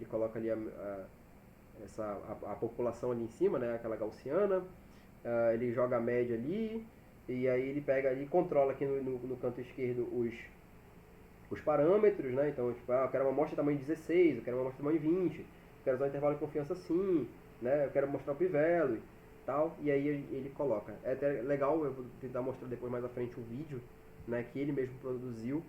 Não sei se vai dar tempo também, já está quase encerrando nosso tempo.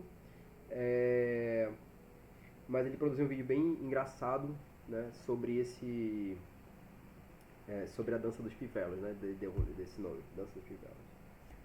Tá? Então aqui, ó, por exemplo, nesse caso dele, que ele testou aqui, na verdade esse aqui foi até eu que fiz, eu testei e coloquei aqui, né? Então, por exemplo, o primeiro lá, o meu deu extremamente significativo, né? Aí a segunda replicação que eu fiz passou no critério lá com uma estrelinha. Aí já a terceira amostra que eu fiz já não passou em nada, né? Não deu o valor menor que 0,05, né? Eu percebo que esse negócio vai ficar variando aí. Você vai ter que dar sorte, né? Essa que é a verdade. Tu vai fazer o teu trabalho, eu quero que o p-value dê igual a 0,05. Mano, tenta sorte aí, né? Tá? A não ser que de fato, novamente, né, analisando o effect, a não ser que teu effect size seja realmente tão largo que aí é quase impossível de dar essa, ou seja, que a dança do p-value não interfira, né? Ele sempre vai dançar um pouquinho aqui, mas se o teu effect size for muito para a direita, ela pode até dançar aqui, mas sempre vai dar o 0,05. Então, ou tem uma pesquisa impressionante mesmo, ou tenta a sorte, né? Ah, beleza, então aqui ele vai começar um outro tópico, né? Que agora ele vai falar, primeiro ele focou nos problemas do P-Valley e agora ele vai falar sobre os problemas relacionados com esse com o método todo, ou seja, eu vou criar uma hipótese nula e aí eu vou fazer minha hipótese alternativa, né? Então eu vou fazer as amostras e eu vou, né, comparar os p-values e aquele que passou lá do critério de 0,05, eu vou dizer que é significativo, que não passou não é significativo. Então ele vai falar sobre esse conjunto, esse método, né? Então ele faz alguns lembretes sobre os estatísticos frequencistas, que eu falei para vocês lá no começo, né? Então o Fisher, acho que é Ronald Fisher e o Neyman Pearson são duas pessoas também que colaboravam. Eles foram basicamente os precursores dessas coisas todas, né? Dessas métricas, etc. E eles basicamente não concordavam, né? Por mais que eles fossem as duas figuras assim mais importantes na estatística relacionada relacionadas às publicações, né? A científica e tal, a estatística aplicada, né? À ciência. Eles não concordavam muito bem com como o p-value devia ser usado, como o intervalo de confiança deveria ser usado.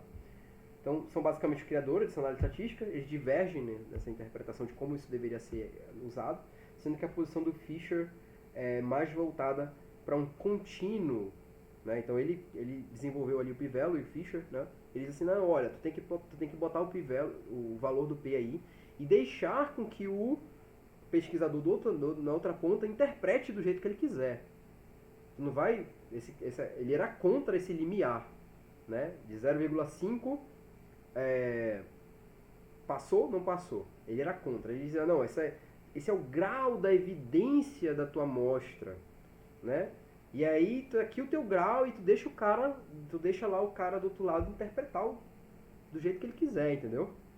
Tu tem que considerar que ele tem uma outra mente inteligente ali do outro lado, que vai olhar para esse grau de confiabilidade da rejeição da hipótese nula e ele vai tirar a interpretação dele lá.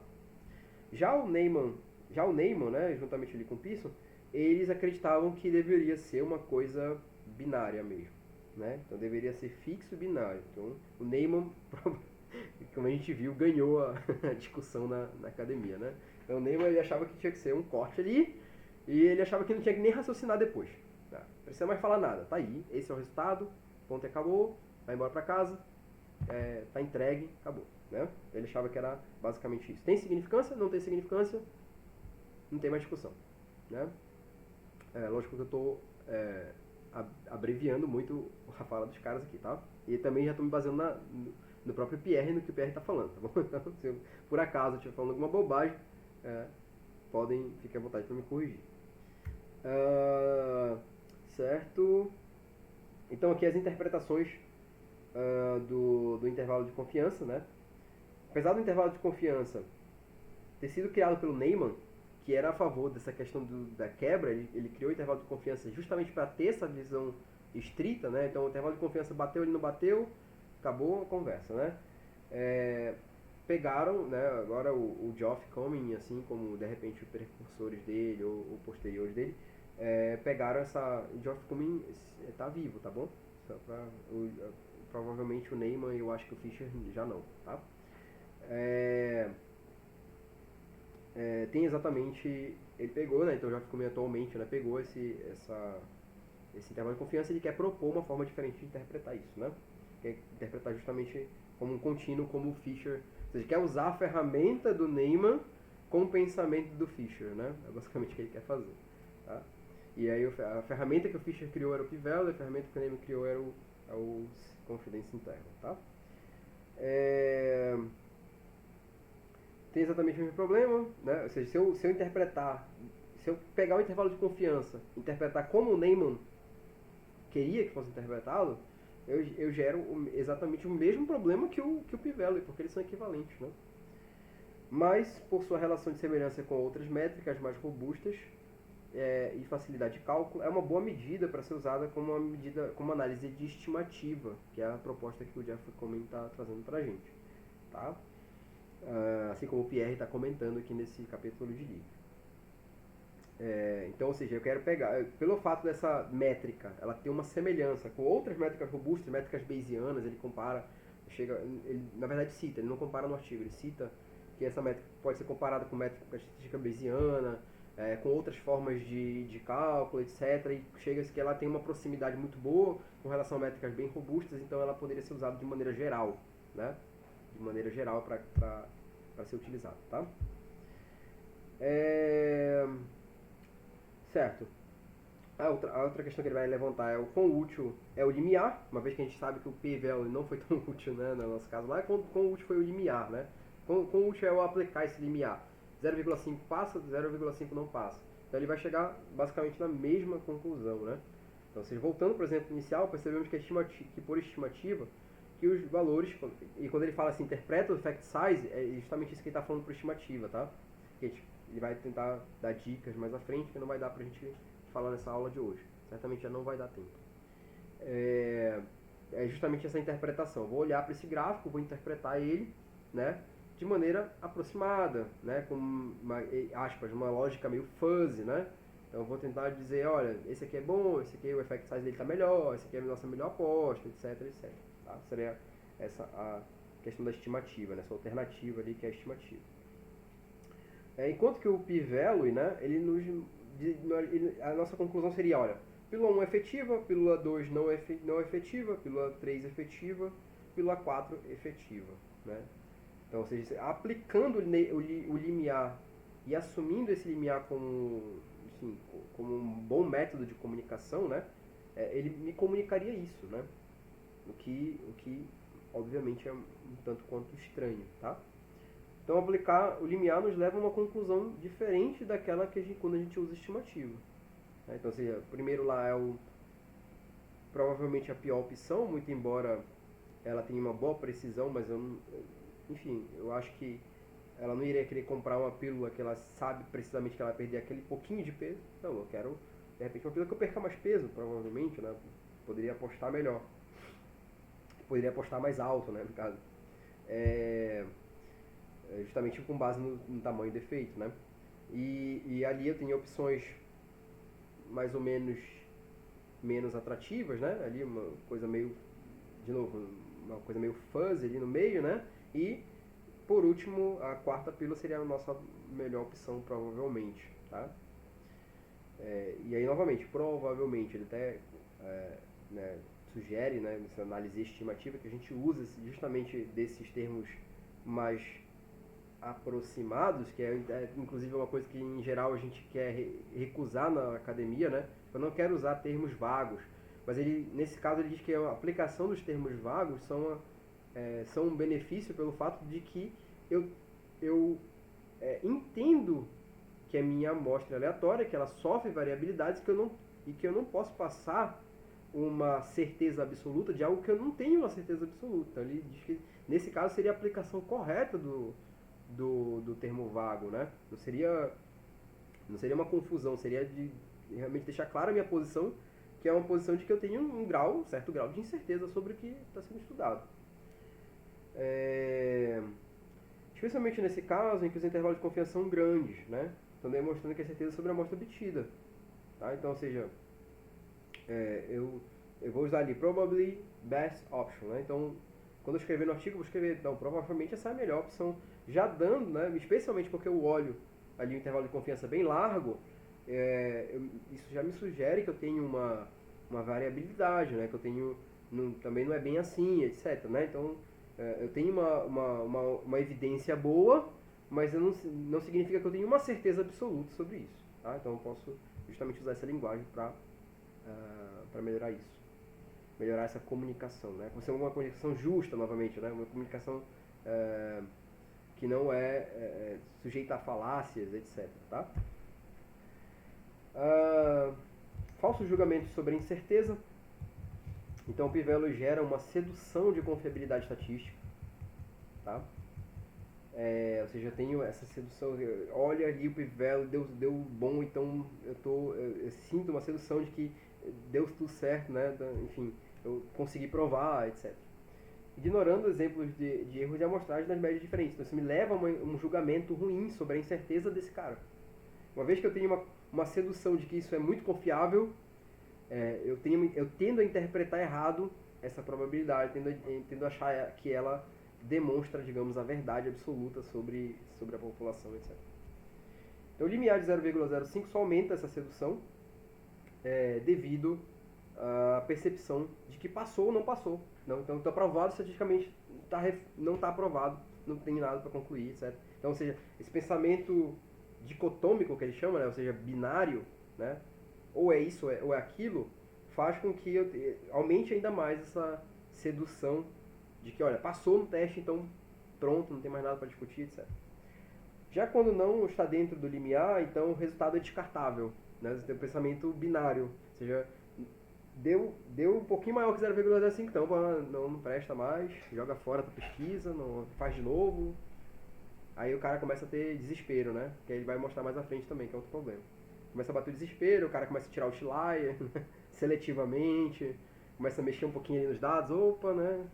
Que isso que está acontecendo aqui e tal, aí o Pivela, até ajustar o Pivela, que ele vai chamar lá na frente de p-hacking, né? Vou chegar lá. Então, erros de interpretação de comparação, então gerar soluções absurdas, né? Como achar que a PIL 2 e a PIL 3 estão em situações completamente distintas, né? Então esse é aceito, esse outro é rejeitado, ao passo que na verdade, se a gente olhar o effect size, olhar o intervalo de confiança, a gente vai perceber que, bom, parece que não é bem assim, né? Parece que não é que o P-value, que a pílula 3 está aprovada, né? Ela tem efeito e a pílula 2 não. A gente, na verdade, pela variabilidade estatística, pela dança dos pivelos, a gente sabe que não. Que de repente foi só uma chance, foi só uma chance amostral ali, acabou que o pílula 3 passou para lá, a pílula 2 passou para cá, mas a gente, na verdade, o que a gente tem que inferir é que elas são semelhantes. Né? Elas são semelhantes, elas de alguma forma são semelhantes. Quanto ao que, ao visualizar os intervalos de confiança, né, e considerar que a dança dos pivelos, percebemos que elas na verdade são semelhantes. Tá? Então, é o que eu falei aqui. Interpretações do erro tipo 1, tá? Só para lembrar que o erro tipo 1, é porque as nomenclaturas mudam, né? Então, o erro do tipo 1 é exatamente a mesma coisa que o falso positivo, tá bom? Então, ou seja, qual é a chance, né? A chance do erro 1, qual é o rate do erro 1, né? A chance do erro do erro do tipo 1 é a chance de eu estar te dizendo, de eu estar vendo que o resultado é positivo, e na verdade isso ser uma inverdade, ou seja, na verdade foi por acaso, acabou que esse cara deu lá pra frente. Qual é a chance disso? Então, ou seja, o P-value e associado ali com o limiar medem mais ou menos isso, né? Tentam ali ter uma certa aderência com o erro do tipo 1, né? Tem uma certa ligação, uma certa relação com o erro do tipo 1. Manter a chance de um falso positivo exatamente 0,5, né, traz a ilusão de que o pesquisador consegue controlar precisamente esse erro. Então, ou seja, por existir uma associação entre eles, né, ou seja, o erro do tipo 1 está relacionado com o P-value, relacionado com o limiar, eu tendo a achar que essa probabilidade é a probabilidade de eu cometer o erro do tipo 1, que não é verdade. Porque essa probabilidade ela está hipoteticamente relacionada com a minha população igual a zero, o que não necessariamente é verdade. Portanto, se a minha população é igual a zero, esse valor varia e a chance de estar cometendo o erro do tipo 1 varia. Tá? Não é exatamente a mesma probabilidade. Portanto, a pessoa pode interpretar assim. Então, essa é a chance de eu cometer o erro do tipo 1. Essa é a chance de eu estar enganando, digamos assim, tendo um falso positivo, enganando outras pessoas, quando não é verdade. Então, como vimos, P-value solve variabilidades. Essa probabilidade é calculada assumindo que a hipótese é nula e que a hipótese nula é verdadeira e que esse caso é raramente o caso. Raramente a média da população é igual a um valor específico. Né? Ela poderia ser qualquer valor. E aí tu está assumindo que ela é um valor. Então isso é uma probabilidade muito baixa de acontecer. Né? Por mais que, de repente, intuitivamente, não, pode ser que ela seja mais próxima, isso aqui, tá? Então, seja um valor, é um valor que traz uma ilusão de precisão. É isso que ele quer dizer. Traz uma ilusão de precisão, como se eu tivesse precisão de afirmar que eu vou cometer o erro do tipo 1 apenas 5%. A chance de eu estar cometendo o erro do tipo 1 é 5%, quando não é verdade. Aí eu vou tirar o quote dele aqui, pra, né, pegar a citação exata aqui do texto dele para que vocês vejam que eu não tô, eu não tô exagerando, tá bom? Então olha o que ele escreve aqui. O erro do tipo 1, estou traduzindo aqui, se ficar ruim a tradução, enfim, desculpa.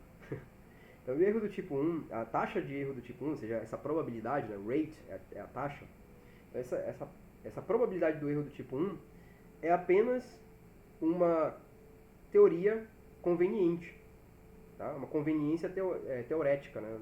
Uma teoria conveniente, que captura uma situação idealizada.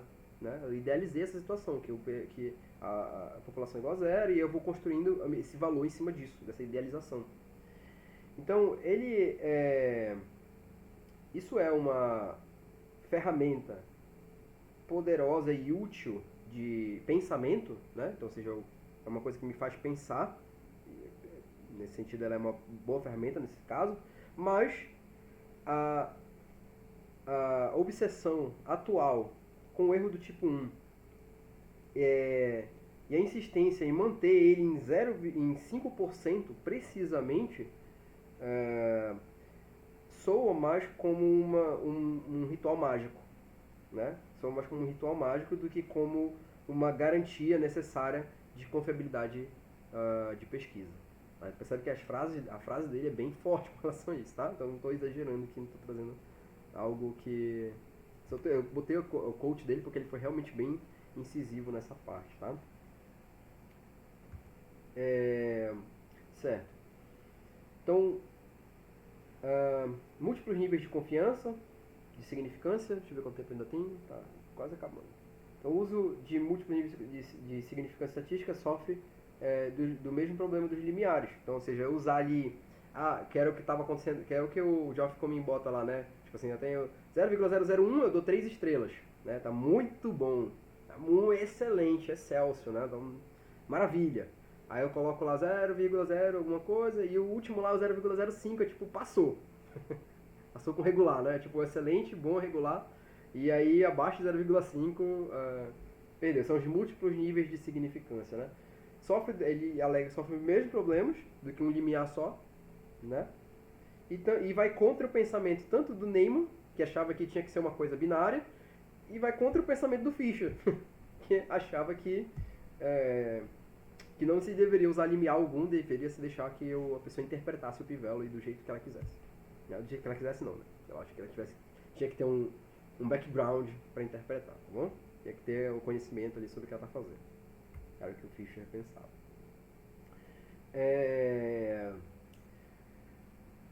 Tá, problema do viés da publicação é outro problema também com relação a esse limiar, né? Também conhecido como File Drawer Problem. Desculpa se meu inglês não tá bacana. Então, que é basicamente o problema da gaveta, né? De arquivo, de engavetamento, né? O problema de engavetar a pesquisa. Então, se refere ao fato de que a maioria dos trabalhos só são publicados, ou seja, existe uma probabilidade maior de um trabalho ser publicado quando ele tem um efeito estatisticamente significativo, ou seja, quando ele passa desse limiar, né? Quando o alfa é igual a menor, né? Menor ou igual a 0,05. Então, se ele passar desse limiar, existe uma probabilidade maior desse artigo ser aceito e do próprio pesquisador mandar ele para a revista, né? Então existe uma chance maior disso acontecer. E isso é um problema, né? Por que isso é um problema? Porque, aí ele coloca aqui, né? Então tem problemas ruins para o progresso científico, como técnicas ineficientes nunca são publicadas. Então nunca consigo saber se, vamos supor, aí também trabalhos com sorte estatística nunca vão ser refutados, ou se ele foi mal projetado, ele nunca vai ser refutado, né? Então, por que acontece? Por exemplo, vamos supor que eu estou testando aqui um medicamento novo, que eu inventei, né? Testando aqui o cafeinol. Eu acho que café faz bem para curar, para febre, coisa assim. Aí eu faço meu teste, papapá, né?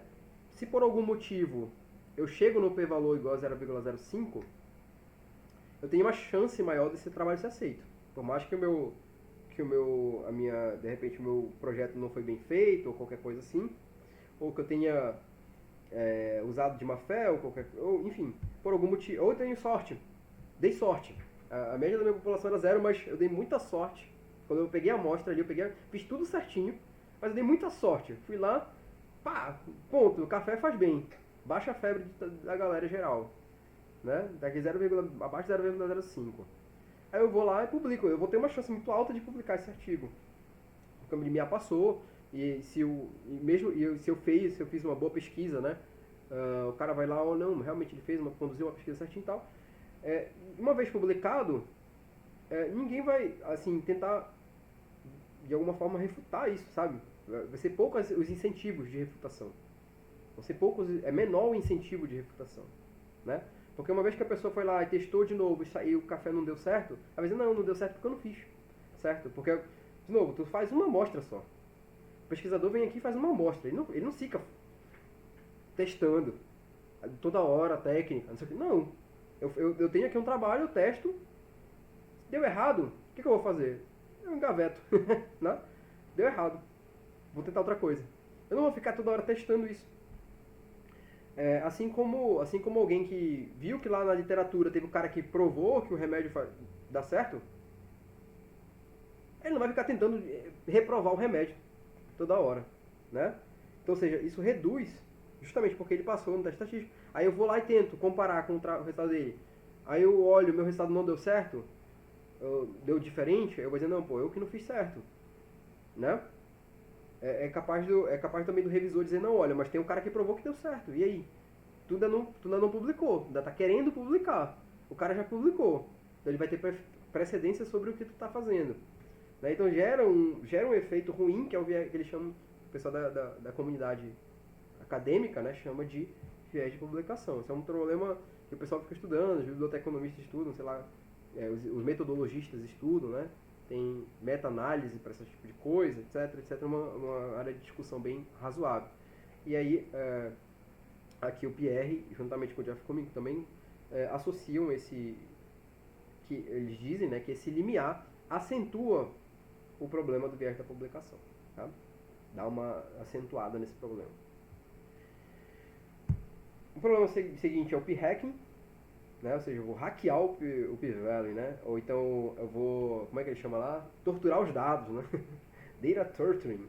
Eu vou ficar mexendo, uma vez que eu só vou passar, né? Tem aqui do viés da publicação, é uma consequência do viés da publicação, né? Uma vez que o meu artigo só vai passar se ele bater esse limiar, ou seja, ele vai ter mais chance. Eu tô com medo. Eu vou fazer doutorado. Eu tenho 4 anos, já passou 2 anos. Eu tenho que publicar. E o cara tá aqui me mandando e-mail. Ei, tu vai perder tua bolsa, não sei o que. E o cara fica aqui, não, eu tenho que fazer. Aí eu faço meu resultado, né? Aí quando tá no final da pesquisa, eu chego lá, meu P não valeu. Cara, o que o cara vai bater? O desespero, né? O cara vai começar a tomar antidepressivo, vai beber, sei lá, vai encher a cara à noite. Aí vai começar a dar umas ideias malucas na cabeça dele, né? Vai começar a produzir ali umas ideias. E aí vem esse problema aí, que é o p-hacking, né? Então o cara vai começar a... Não, se eu tirar esse outlier aqui, o que acontece, né? Se eu fizer, sei lá, um outro processamento aqui que ajeita esse dado, né? E aí sim o cara vai ficar maluco tentando fazer esse negócio, né? Funcionar. Então são práticas para forçar o resultado. O que obviamente é ruim e atrapalha o progresso científico, né? Então, manipular os dados até obter resultados, removendo outlier seletivamente. Então, eu vi lá um carinha lá no canto, ele nem é tão outlier assim, não, mas ele está atrapalhando, pô. Esse cara que demorou muito para fazer a tarefa. Sei lá, de repente, aí eu começo a imaginar, né? De repente ele é burro, vou tirar ele, né? Aí tira, sabe? Seleciona os outliers, vão tirando, né? Até, não, agora bateu o p-value, agora tá boa a minha pesquisa, né? Ou seja, obviamente eu estou manipulando o resultado, né? Então, usando diferentes métodos de testagem, né? Então eu vou ficar testando aqui, vou usar o main Wiktionary, não sei o que. Não, agora não bateu, vou pegar outro aqui. Vou pegar o T-Student, agora não bateu, vou pegar outro cara aqui. Aí eu vou ficar procurando testagem loucamente, também é um problema, né? Eu testei com a média, não deu certo, vou tentar a mediana. Né? Agora tá moda. Eu vou ter que passar de alguma, ou seja, o objetivo do cara não é mais comunicar os dados, né? Já deixa de ser. O objetivo dos caras não é mais comunicar os resultados dele. O objetivo dele já é passar no teste, né? Você já confunde até a mente do pesquisador nesse caso. Então, outra coisa que acontece, né? Tipo, narrar os resultados de forma seletiva.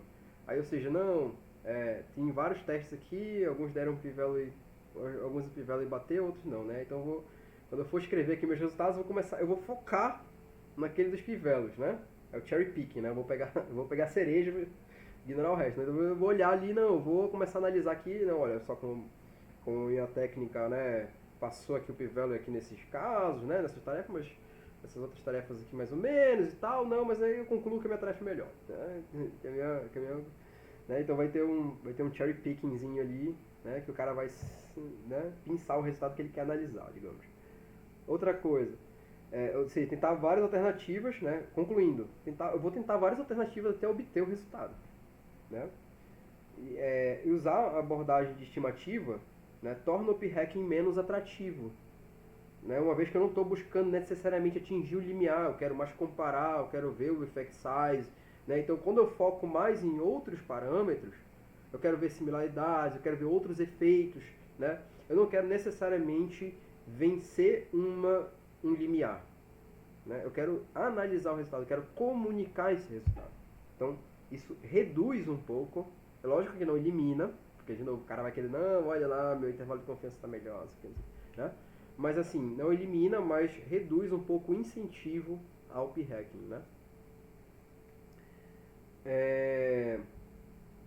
Outro problema de usabilidade é o pensamento dicotômico, né? Então o pensamento binário atrapalha as análises mais minuciosas sobre o efeito, então em vez de eu tentar, né, explicar o meu efeito, por que está acontecendo isso, por que a pílula é melhor, por que ela não é melhor, eu vou simplesmente, não, deu melhor, acabou, né? Então, ou seja, o pensamento dicotômico ele reduz o meu poder analítico, digamos assim, né? Ou seja, ser significante estatisticamente ou não se torna mais relevante do que o tamanho do efeito, do que as explicações das causas, do que a variabilidade, né, da minha amostragem, etc. Por exemplo, A é significativamente mais rápido que B e pode ficar em segundo plano, que é apenas por um segundo mais rápido, né? Então, ou seja, eu estou querendo aqui provar que a minha ferramenta é mais rápida que a do ciclano lá, né, na literatura. Aí eu vou lá, p-value, bateu, eu digo não, a minha é mais rápida, muito acabou, provei, né, e agora eu sou o estado da arte do negócio. E aí, só que eu não vi que eu deixo de lado, eu também associa com cherry picking aqui, né, eu deixo de lado que é mais um segundo só, né, se eu olhar a média ali era só um segundo mais rápido, né, então, ou 2 segundos, pouca coisa, então... Né? Então, que tipo de ganho é esse? Né? Então, ou seja, o meu poder analítico reduz, né, o pensamento dicotômico. Então, mau uso do termo hipóteses. Uma hipótese é uma afirmação que deriva de uma teoria consolidada. Aqui é um erro até que eu tenho que admitir em certo momento, em alguns artigos meus eu cometi, né, que é tipo, eu pegar e dizer que uma coisa é uma hipótese, quando na verdade é só uma sugestão, né? Mas lógico, também o termo hipótese pode significar várias coisas, mas é lógico que na academia ele significa uma coisa específica, tá bom? Então se eu falar hipótese aqui pra vocês, ou numa conversa de bar, ou em casa, ou numa reunião entre amigos, ou qualquer coisa assim, hipótese pode significar uma coisa mais fluida, né? Mas agora se eu escrevo a palavra hipótese num trabalho científico, espera-se que ela signifique exatamente o que eu vou ler aqui. Então hipótese é uma afirmação que deriva de uma teoria consolidada. Então eu tenho lá uma teoria consolidada, eu tenho alguns estudos da arte e tudo mais, com base numa análise criteriosa sobre o que aconteceu anteriormente e tal e tudo mais, eu vou achar, né, por exemplo, eu vou supor, com base nisso, eu vou supor alguma hipótese, né, eu vou supor uma sentença, eu vou supor que uma sentença pode ser verdadeira, né? Então isso seria a hipótese no caso científico, tá? Ele ainda difere lá no artigo, mas não vem ao caso aqui também pra gente, vai ficar muito detalhado. Ele difere entre hipótese de pesquisa e hipótese de teste estatístico, né? Que ele acha que uma coisa é mais genérica, a outra é mais específica para aquela função, etc. Tá bom?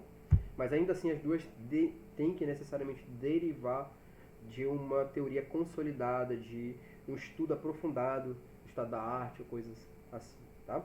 Então, em geral, tem-se usado esse termo hipótese como meros palpites. Então, ou seja, como se estabeleceu essa forma de resolver, né? Eu vou usar o Pivelo, eu vou usar isso aqui, eu tenho que ter uma hipótese, aí eu tenho que ter uma hipótese, né? Já fica na cabeça. Aí eu vou criar a seção de hipótese, aí eu vou dizer, minha hipótese é isso, quando na verdade são palpites, né? Por exemplo, que embasamento da literatura, de achados anteriores você usou para supor que seu gráfico vai ser mais rápido que o do ciclano? Em geral, nenhum. Né? Em geral, tu tens uma sugestão. Em geral, é o teu know-how científico. Não, e nesse caso ele alega no paper, né, que não há problema de tu usar o teu know-how científico, né, a tua sugestão. Mas ele não quer que tu chame isso de hipótese, né, porque hipótese necessariamente significa uma coisa específica quando aplicada ao contexto da pesquisa. Então, pesquisas podem iniciar por um palpite bem fundamentado, né? Eu sou um pesquisador, eu estudei sobre o assunto e eu acho, né, que vai acontecer isso.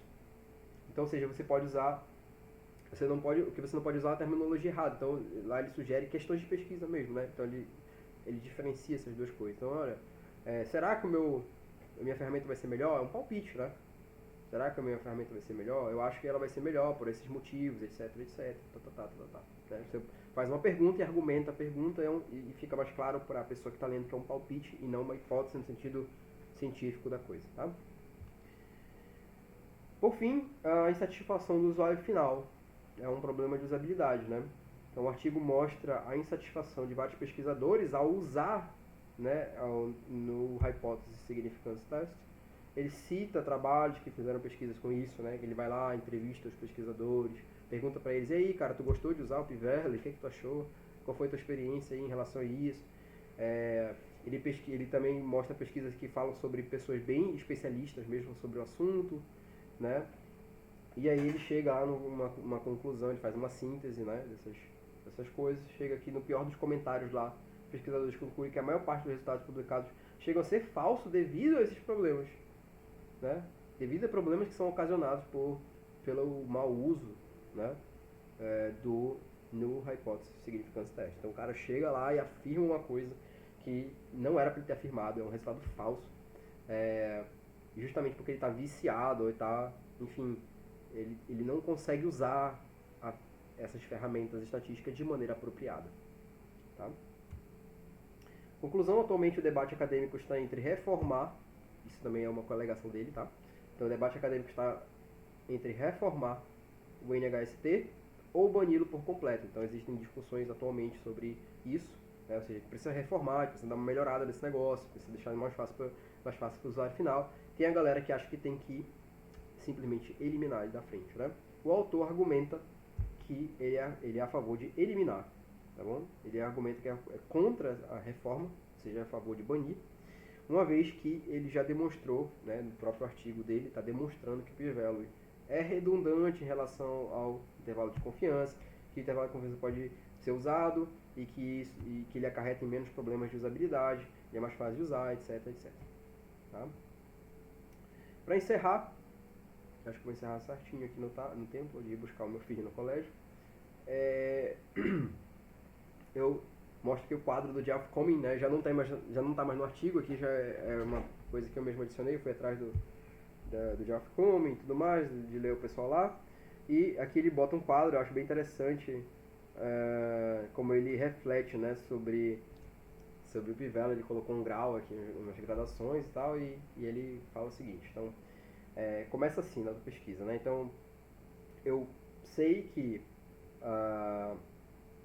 esses graus, né, significam. Então, tipo, eu sei que quando a minha pesquisa dá abaixo de 0,01, muito alto a significância, né? Very high significant, muito significante.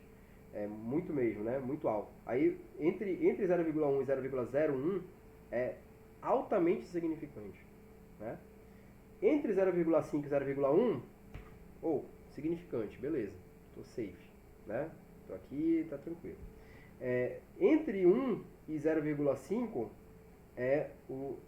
tá próximo da significância, né? Então, poxa, dá para melhorar, né? O cara fica ali naquele fuzzy. Abaixo de 0,1 é não significante mesmo, né? Ele colocou uns grauzinhos aqui de escala, né? Scale. Aí, para justamente mostrar que os efeitos disso, os efeitos humanos disso, né? Então, por exemplo, qual é a minha interpretação, então, em relação a isso? Né? Então, no primeiro caso, certamente tem um efeito. Eu estou definitivamente certo disso, né? De que tem um efeito. Aí desce uma escala. Tem um efeito, né? Tem um efeito. No primeiro, eu estou absolutamente certo de que o efeito existe. No segundo, eu não, tem um efeito, né? No terceiro nível, eu tenho quase certeza, né? Mostly likely, né? É muito provável, most likely, que tem um efeito. Muito provável que tem um efeito. Aí abaixo já, quase, né? Almost, quase. Provavelmente tem um efeito, mas será que eu estou com baixo poder estatístico? Ou seja, será que eu preciso aumentar minha amostra? O que eu preciso fazer para atingir ali a minha escala, né? E por último, no effect, não tem efeito, deu errado, tá? Bugou, né? Aí essas minhas conclusões, essas minhas interpretações geram emoções em mim, né? Então, geram emoções humanas. Essas conclusões que eu tiro geram emoções. Então a primeira emoção lá é congratulations, né? Elation, até esqueci o que é, tipo, exulte, né?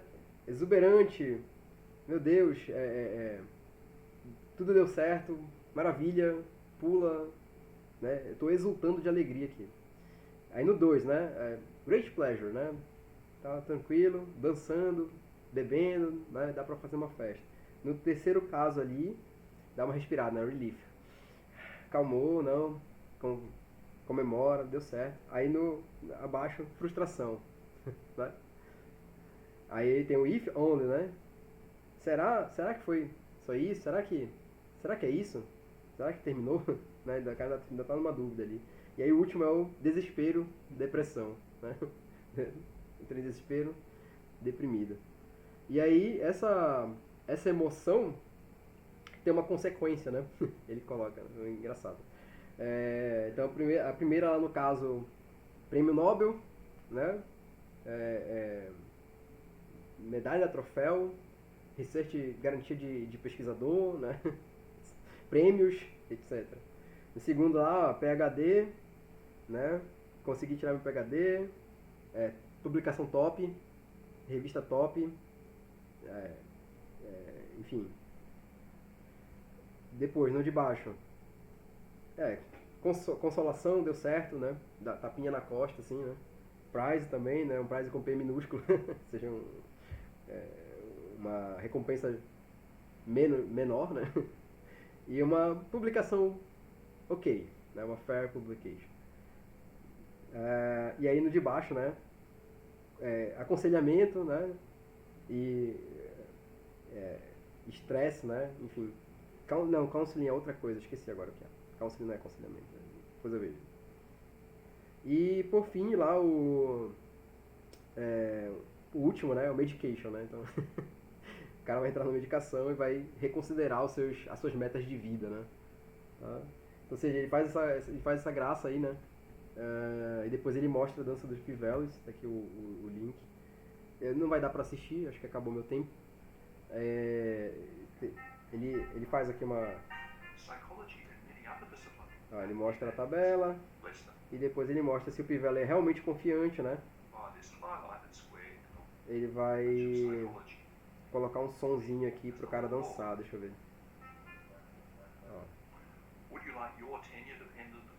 Dependendo do teu resultado de pesquisa, né? Por isso que chama de dança do Pivel, né? Dependendo da sorte da amostra, o cara tá feliz, ou o cara tá triste, ou o cara tá chateado, tu vai ter que ter uma sorte de tirar esse Pivel desejado, tá bom? Depois eu posso passar o link também pra vocês verem, só que o meu tempo já se esgotou. Eu vou tentar deixar uns 10 minutinhos se alguém quiser fazer alguma pergunta, e eu vou ter que correr pro colégio para pegar o Thomas. Deixa eu interromper a gravação aqui.